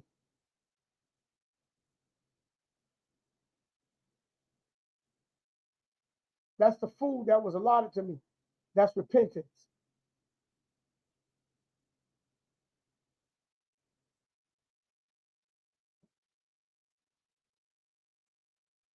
You see?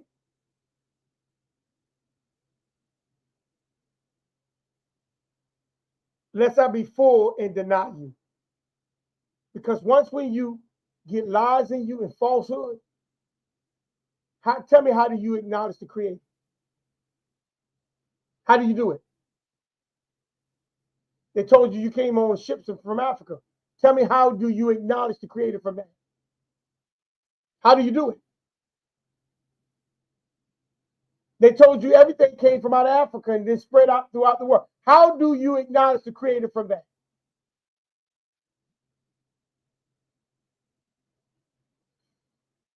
They told you nobody was in America till the 10 tribes came here. How do you acknowledge the creator from that falsehood? Coming from out of Africa, falsehood, lies. Nothing was in America till the 10 tribes came. Falsehood, lies. You're a black African American, Negro, etc. Falsehood, lies.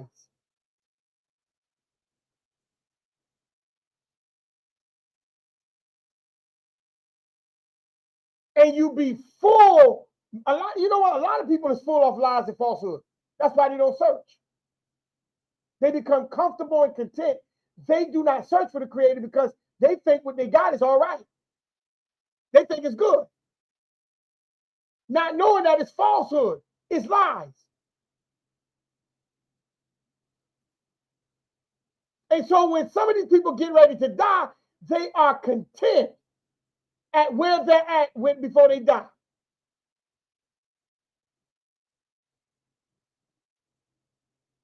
He said, lest I be full and deny you. What you gonna be full on? Falsehood and lies.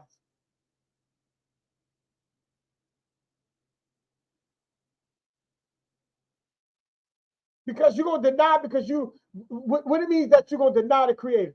When somebody bring the truth, you ain't gonna want to hear it because you're full. You're full of falsehood and lies. But you don't realize you're still poor. Because you're being afflicted, and that person who comes with the truth is trying to lead you and to get you to be accountable for your affliction. But we're full on falsehood and lies and say, who is the creator? Or lest I be what? And steal. I don't know who the creator is. So now I'm lacking. What am I lacking? I'm lacking accountability. I'm lacking repentance.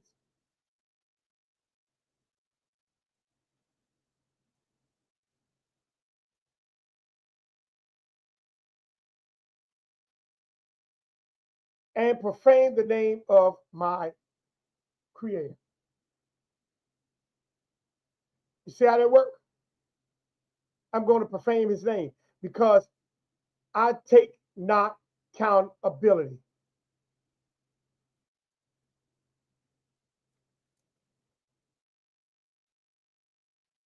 I don't take accountability. And it creates an extreme burning of a desire that I chase, I'm after.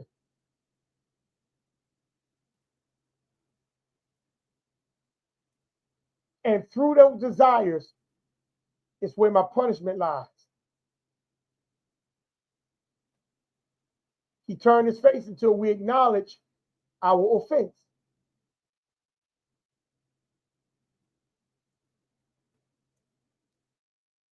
We know we're supposed to do it, but we choose vanity over accountability. We can feel it on the inside, but we just choosing vanity, things that are meaningless, over things that we should be accountable for. And this is what Moses is telling you. And this is the reason why Israel is poor. Because we're choosing vanity over accountability. And we think that these curses is just a joke.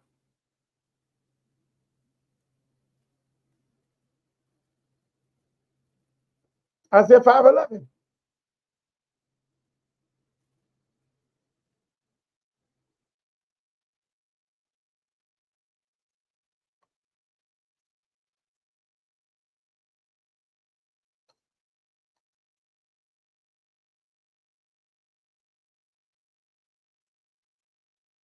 We start at verse 10. And it says, for 10 acres of vineyard shall yield one bath, and a homer of seed shall yield 1 ephah. Woe to those who rise early in the morning, that they may what? Follow intoxicating drink, who continue until night, till wine inflames them. See? You know why a lot of people get drunk? Because they don't want to face reality. So they use a stimuli to make them not think the reality that's around them. Because some people don't know how to cope with the reality that's around them. So they use stimuli such as drugs, drinking, etc. to cope with reality that they are not ready to take accountability for. So they drink early in the morning. They smoke early in the morning. They do a lot of things that is vanity to themselves early in the morning. And so what happens from that point? The intoxication begins to overtake them. Now they are no longer in control of themselves. So tell me, how do you take accountability when you're no longer in control of yourself, but you have a stimuli on the inside of you? How do you take control back for yourself? They follow strong drink. That's a stimuli. That's what's keeping you poor.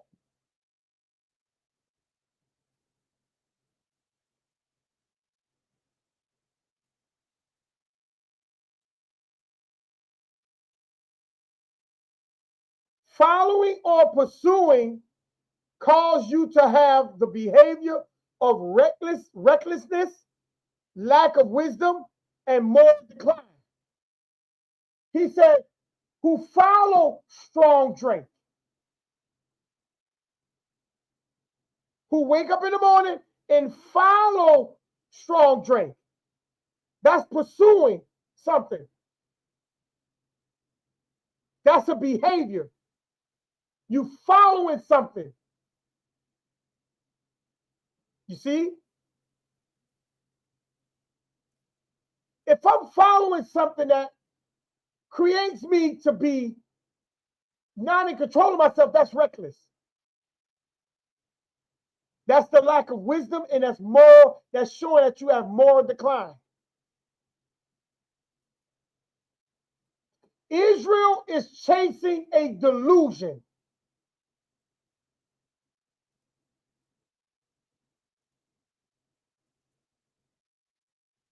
And that's the reason why we are poor, because we are chasing a delusion.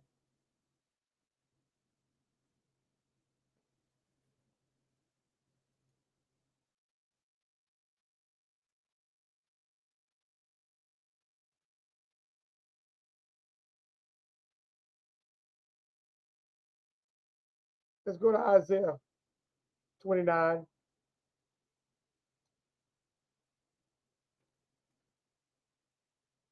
Eight through 10.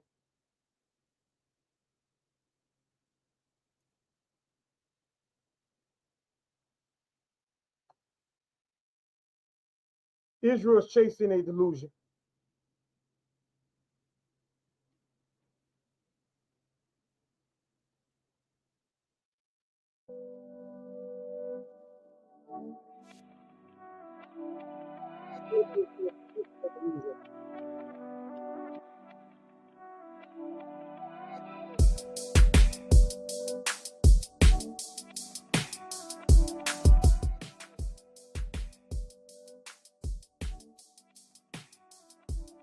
Eight through 10.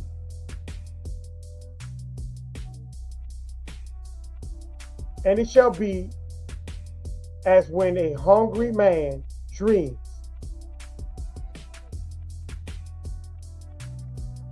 and look, he eats,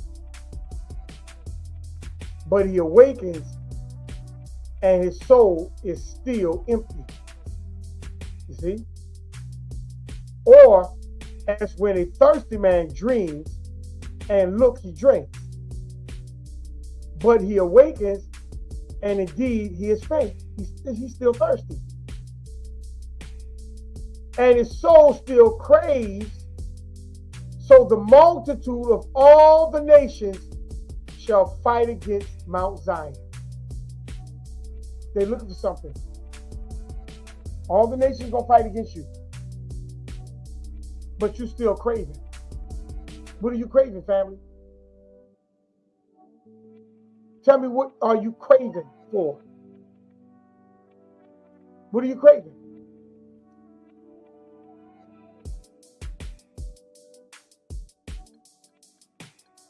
See, a lot of us, we don't realize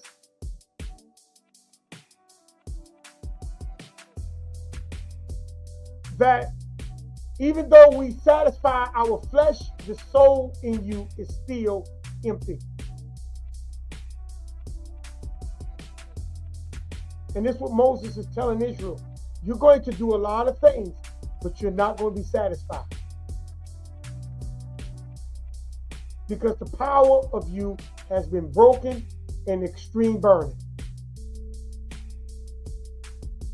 You're going to be pursuing things that is vanity.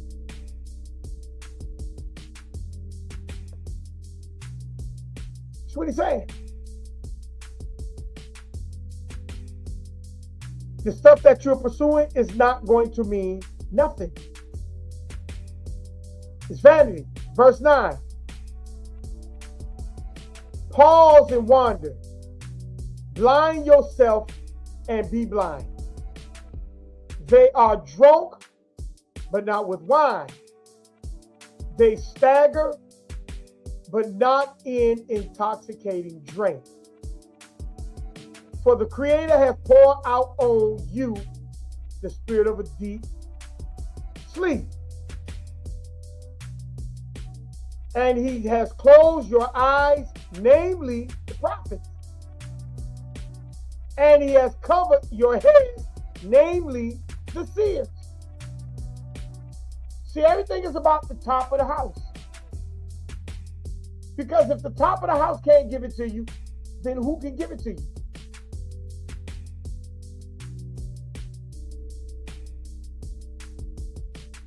Your house has to be righteous. Because if your house is not righteous, you're living in a delusion. It's just simply a waste of time.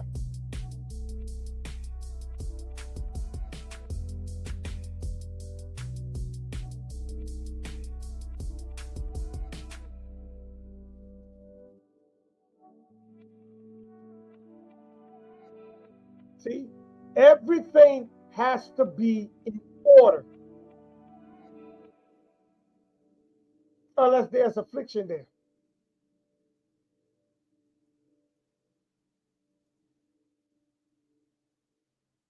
Israel's chasing a delusion. A strong desire that creates vanity. And Israel thinking that they're doing something.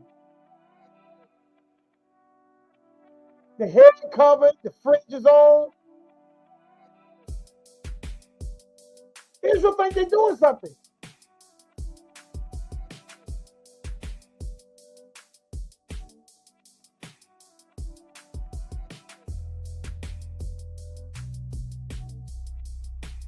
Jeremiah 5:21. It's Jeremiah 5:21. Job thought he was doing something when he was praying.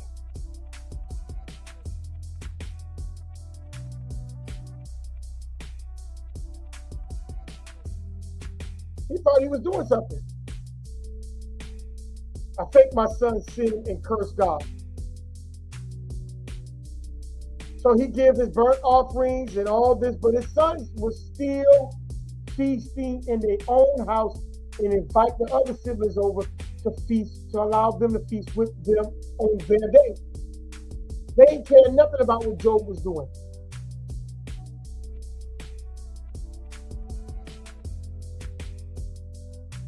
And Job started recognizing his affliction that he caused, that he ignored, that he allowed to fester.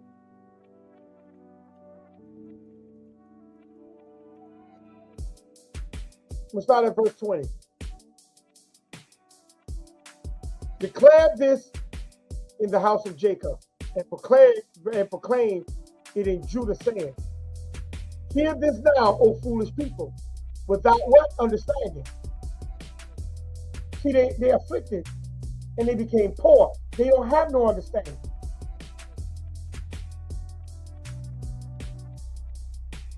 They are in poverty. Poverty don't mean you ain't got nothing. It means you are craving vanity. Who has no understanding? Who has eyes and see not? And who have what? Ears and hear not. You see? They don't have no understanding. So when you bring the law to them, they're not going to be able to hear you. They're not going to be able to see what you say. Because they chose vanity over the law. They chose vanity over accountability. It's just that simple.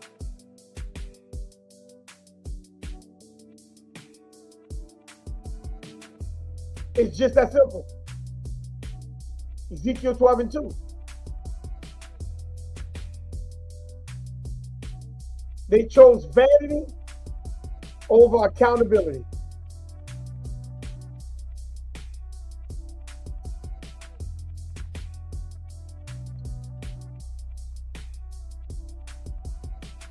Start at verse 1.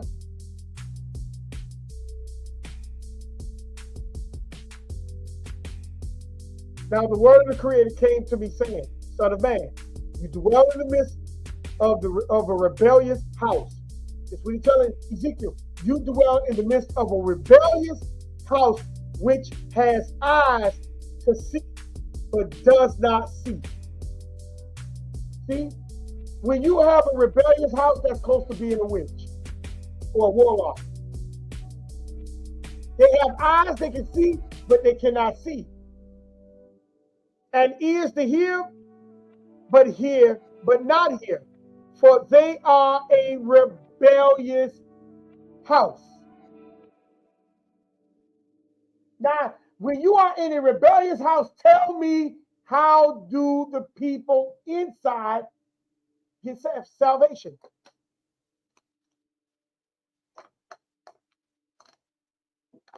How do the people on the inside get salvation when they are in a rebellious house?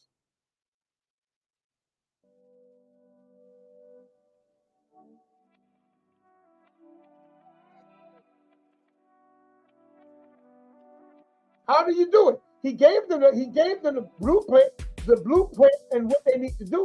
But tell me, how do you get salvation from a rebellious house?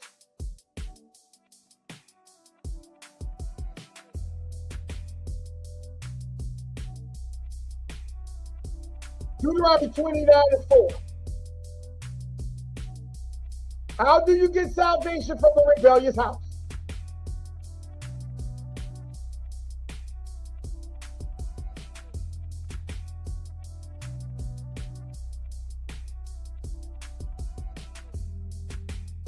Start at verse 2. Now Moses called all Israel and said to them, you have seen all that the Creator did before your eyes in the land of Egypt, to Pharaoh and to all his servants and to all his land.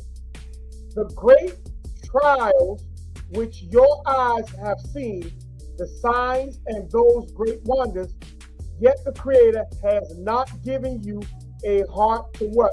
Perceive, and eyes to see, and ears to hear, to this very day. You see? Because they weren't ready to take accountability.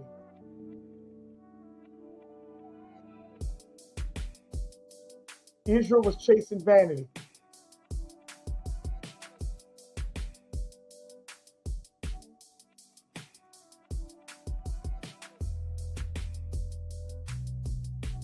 show you. They were chasing vanity. Yet, verse 4, yet the Creator has not given you the mind to perceive, the eyes to see, and the ears to hear to this very day. And I have led you 40 years in the wilderness. Your clothes have not worn out on you, and your sandals have not worn out on your feet. See? Because when he said that they can't see is what was really there for them. Because if they really understood the power of the Creator, Israel would have never sinned.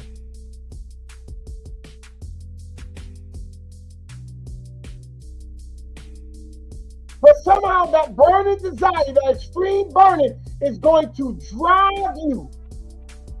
It's going to cause you to pursue vanity over accountability.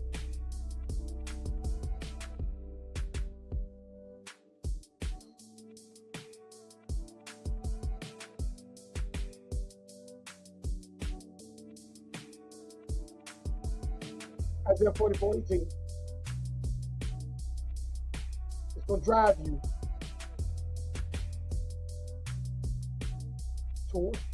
drive you towards vanity over accountability.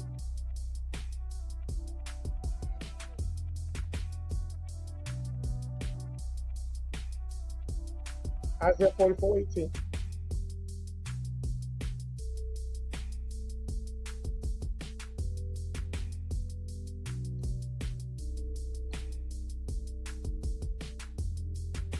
What's that? Verse 17.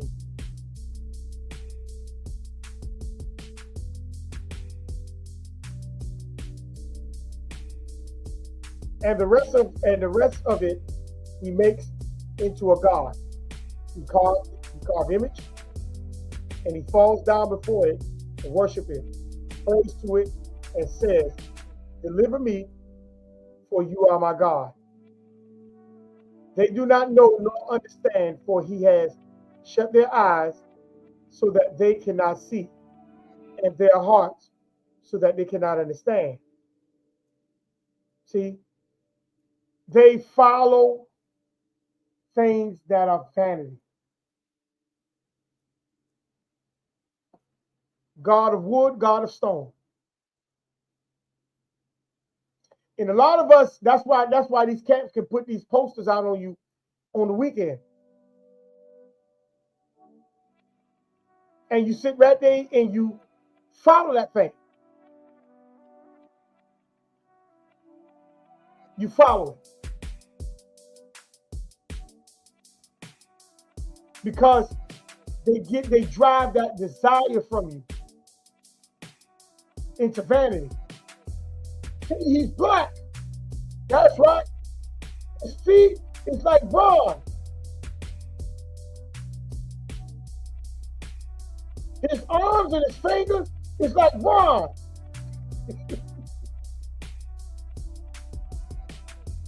That's vanity. But they got you looking at skin tone. Vanity, family, vanity.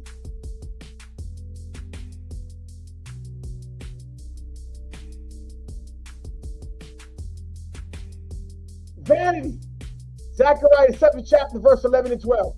Zechariah 7th chapter, verse 11 and 12. They got you following vanity.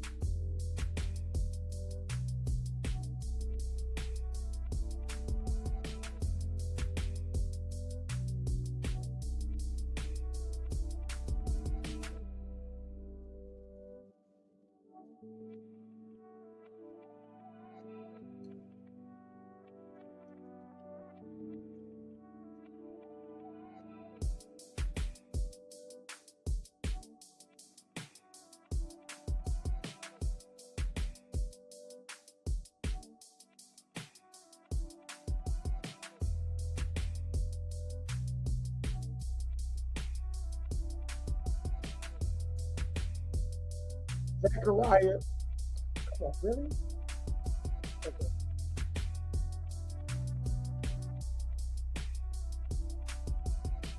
The 7th chapter, verse 11 and 12.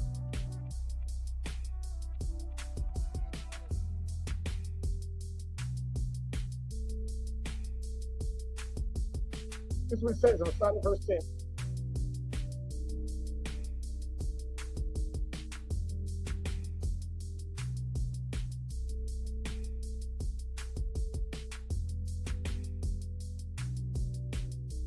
Do not oppress the widow or the fatherless, the aliens or the what? Poor.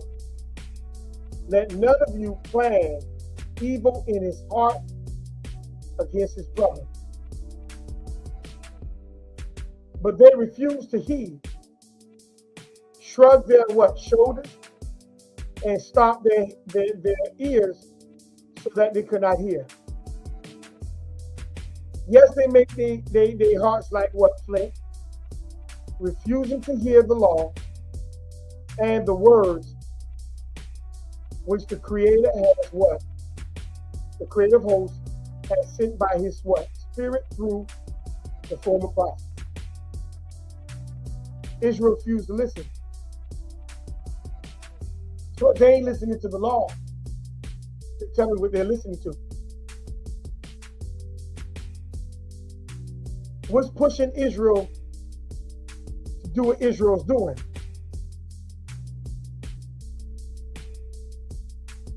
Because the Bible says you're going to have these desires and you don't even realize that you're going to be pursued. These desires is what's going to create you to be out of line. And when you are out of line, the enemy is going to pursue you. The enemy is going to pursue when you are out of line.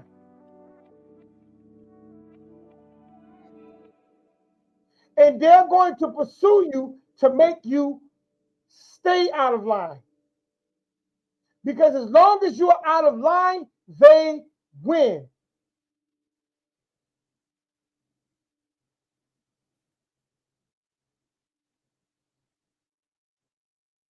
Because when you're out of line, you don't take no accountability. You blame everybody else except you.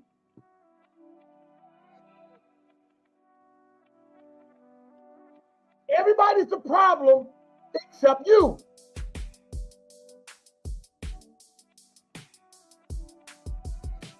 And that thing burns on the inside of you to make everybody wrong except you.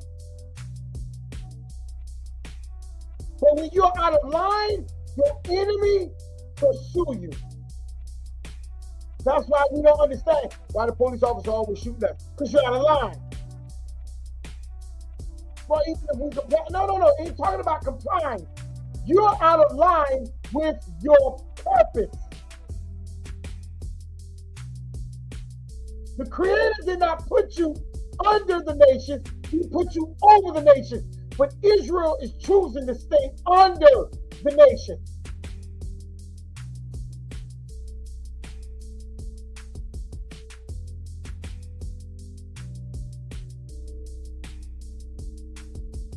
Israel is sitting there waiting for someone to feed them. It reminded me of the story that was told to me about this guy. He was a hunter. He went outside to hunt, but he realized there were wolves right there by his back door. So he couldn't get out to go and hunt.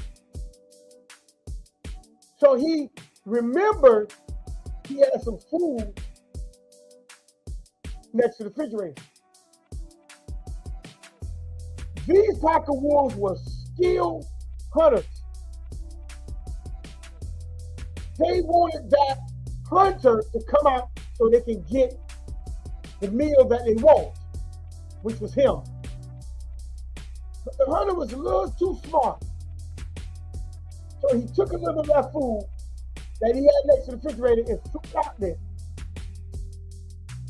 And the wolves dashed and they ate it and they ate it and they ate it. And he sat there and he watched them. And he did it for days. But when he first started doing it, before he threw the food out there, he opened the doors, the wolves growled at him. In fact, they were trying to attack him and he shut the door. But then he got wise and he started throwing the food out there. And he started eating and eating and eating. And he did it days continually. And guess what? The wolves was eating the food that he threw out there. So remember when he first did it, before he first threw the food out there, he opened the door, they growled at him and came at him. But then over a period of time when he was feeding them, he opened the door. And guess what happened? They weren't growling at him. They was looking for some more food for him to feed them.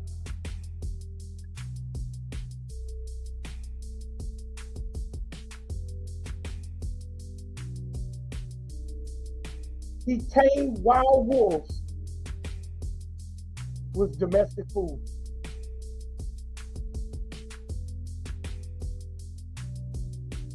These nations tame you with their system of vanity.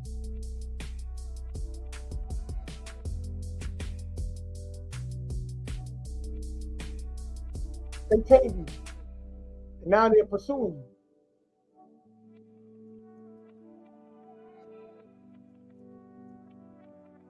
Lamentations 4:19. They're pursuing you now. And now you're upset and now you're angry. Why are people pursuing us? They're not there to give you rest. You broke your rest. You went against your purpose. They're not here to give you the Shabbat. You broke and went against your purpose. They're not here to allow you to dwell in safety. You went against your purpose. And you chose their vanity over your accountability.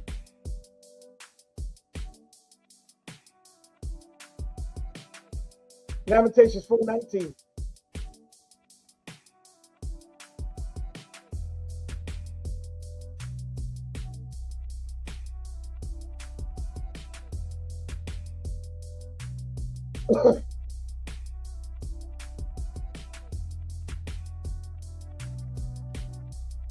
I'm going to start at verse 18.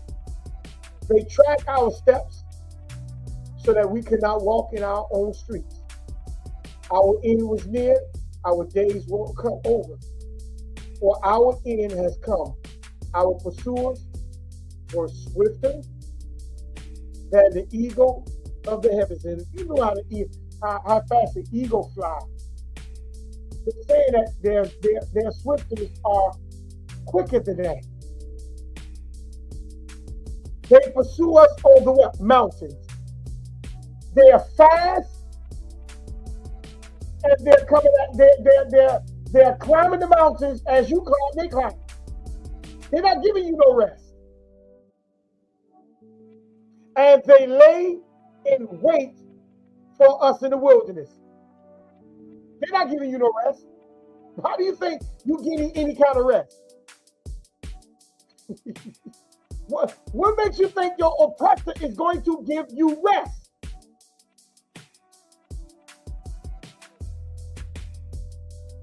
Because they already know you're not going to take no accountability. They already know that. So why do they need to give you rest? You already chasing vanity. The vanity that they set up, not you. They did. You just running after what they set up. And as you're chasing their vanity, they're chasing you. Verse 20, the breath of our nostrils, the anointing of the Creator, we was caught in their pit.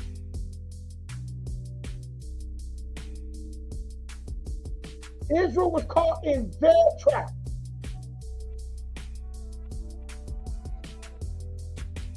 Because you wandered away from your purpose and you ran under their covenant instead of the covenant that the Creator gave you. You wandered in their net, of whom we said, under his shadow we will live among the nations. Yeah, we don't have the creator to live to be able to help us, but you still caught in their net. That's their taxes,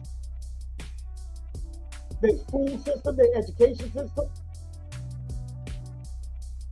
their money system.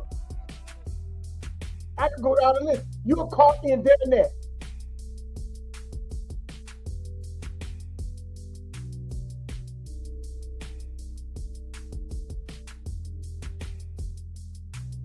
How many of us are really trying to get out of this net? You have to take accountability. Do you see how you were and still being pursued?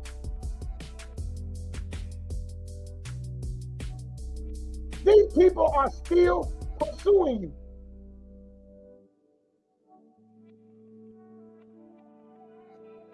And when they capture you in their pits is your hell. They now control the Sabbath of you. You don't control the Sabbath of you no more. They control it.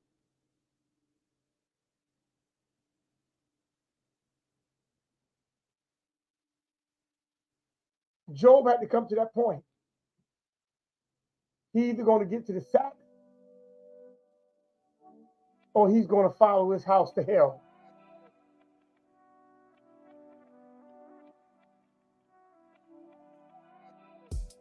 And I'm about done. Isaiah 30:16.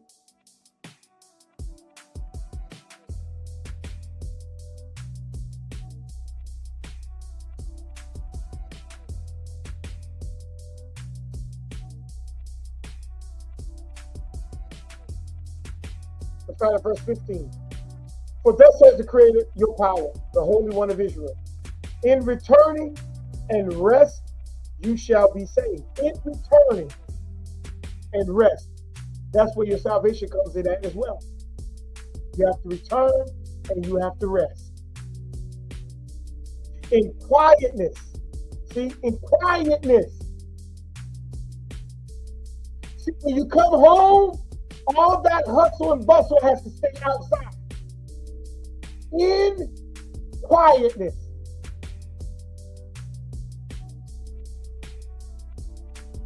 And confidence shall be your strength. But you would not, and you said no, for we will flee on horses, therefore you shall flee. And we will ride on swifter horses, therefore those who pursue you shall be swift. You're not getting away. Because they have a purpose to conquer you. They were given that purpose.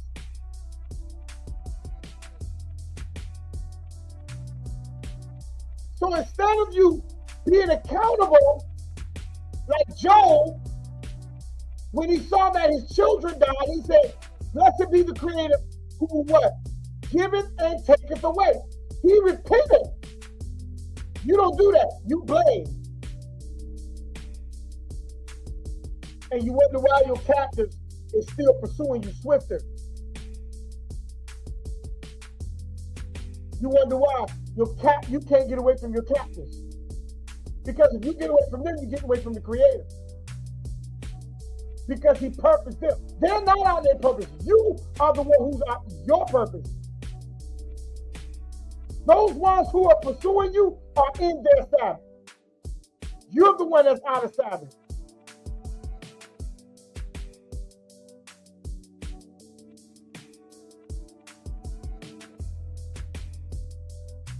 They took away your Sabbath.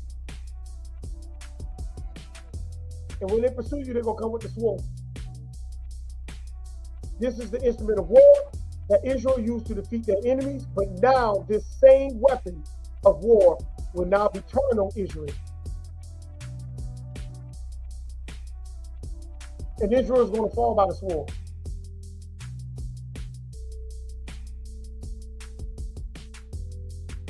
Moses is telling Israel, even though you won many battles, but a lot of those battles are now going to be turned on you because you refuse to take accountability. And now many of you is going to die by the sword.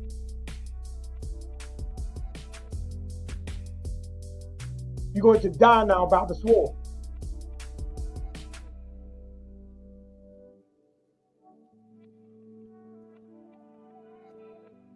And he said that there's going to be a blasting. And I'm going to end right here. There's going to be a blasting.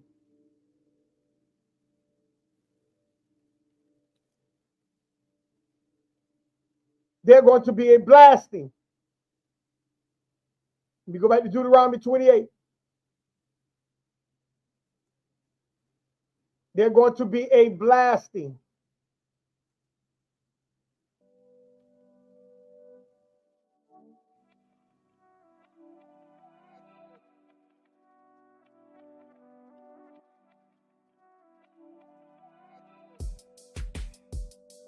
He says in verse 22, severe burning with the sword and with scorching. He said, they shall pursue thee until you perish. You're going to be pursued until you perish. Blasting means blight, B-L-I-G-H-T. There's going to be a blight. Blight means something that is damaged, spoiled, or prevented from growing or prospering. Moses is telling Israel, when you hand the power over to your enemy, they're going to make sure you are damaged, you are spoiled, you are prevented from growing or prospering. They're going to make sure of that. There's no way around this. Your enemy is going to make a blight of you. They're going to make sure you do not prosper. You stay damaged. They're going to make sure of this. That they continue to spoil you. Because they already know you're not going to take accountability. So let's look at it. Israel became spoiled for the other nations. How? Tulsa, Oklahoma. They took your land. They took your sovereignty. They damaged you.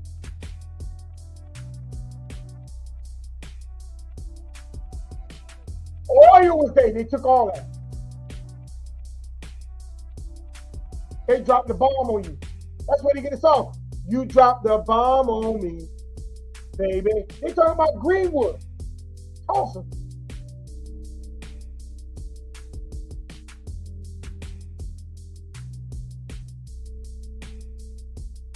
You become a blight. Where's that you don't prosper? You become damaged. And they prevent you from growing. Tulsa, Oklahoma. Oklahoma Supreme Court rejects reparations for Tulsa race massacre. They damaged them.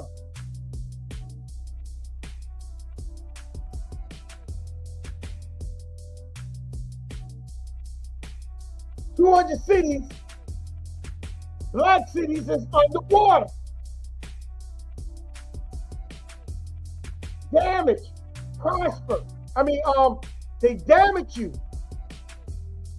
They spoil and prevent you from what? Prospering.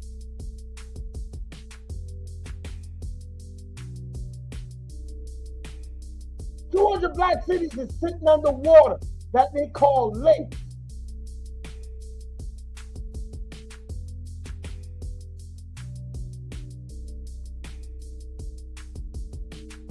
Was the so-called Negro surviving, thriving? Yes.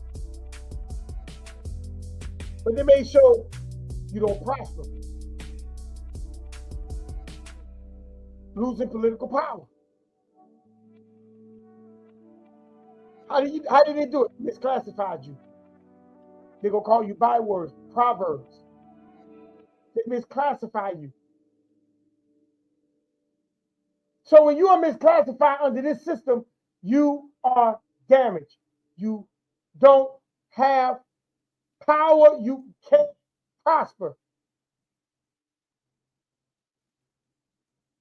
And they know this.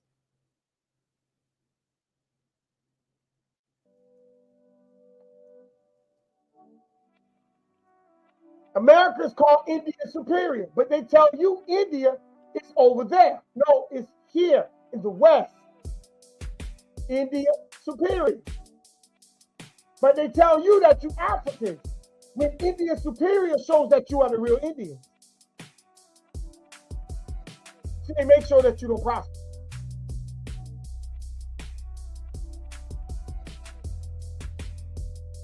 So I have all the stuff on my other laptop.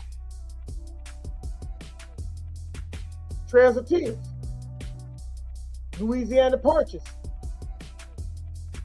Lewis and Clark Propose, Purpose, Wilmington, North Carolina Massacre, Philadelphia Massacre, California Gold Rush is known as the California Genocide. They made sure that you do not prosper. They made sure of this. Because you know why? Because if you prosper, you will now gain back over them. So they keep you in a poor state. They keep you in an afflicted state. They keep you in a needy state.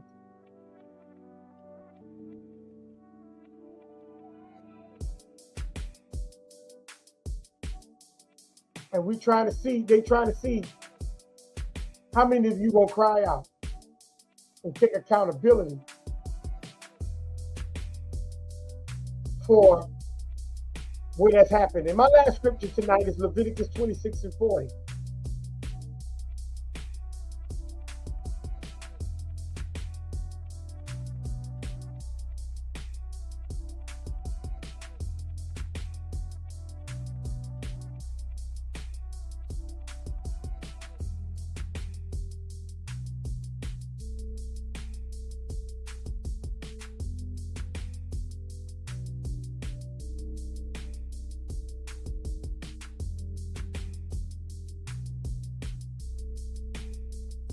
It says, but if they confess their iniquities and their iniquities of their father, with their what? Unfaithfulness, in which they were what? Unfaithful to me. And that they also have what? Walked contrary to me. And that I have walked contrary to them, and have brought them into the land of their enemies. If their uncircumcised heart are what? Humble, and they accept what? Their guilt. Then I will remember my covenant with Jacob, and my covenant with Isaac, and my covenant with Abraham. I will remember the land. But if you do not,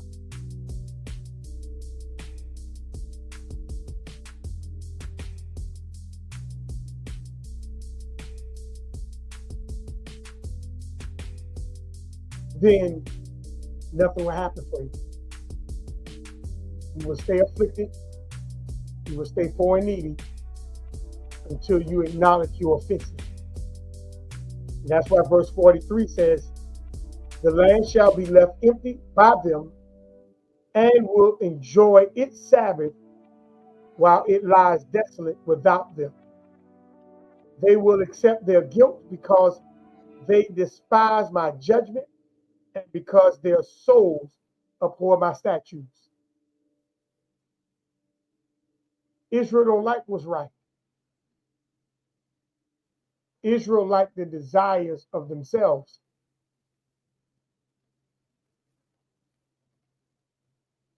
You see? Everything is about the house. And if the house is out of order, you're chasing desires. But if the house is in order, you're taking account, you're chasing accountability. Because you want to come from under these curses. Job had to realize these curses comes from me.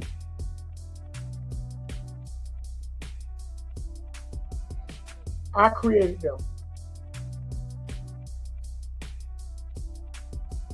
But a lot of us are not willing to say that. I caused them to be upon me.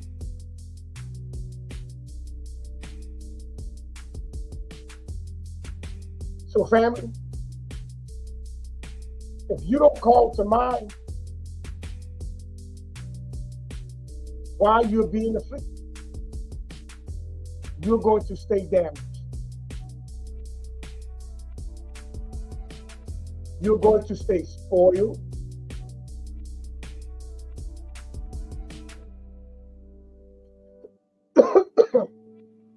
And they're going to prevent you from prospering.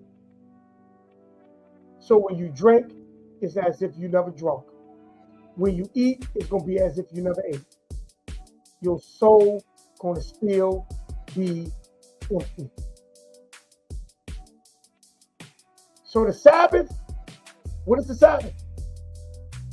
The Sabbath is about 6 days. You're supposed to be working on self.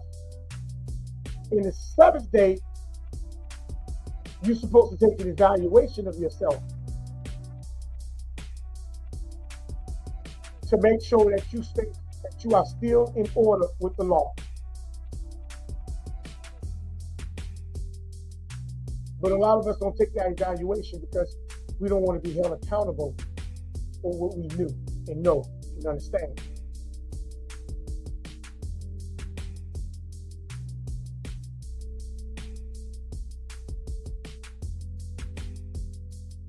So family, we thank the Creator for giving us this opportunity. And until then, next week, I'm going to say shalom.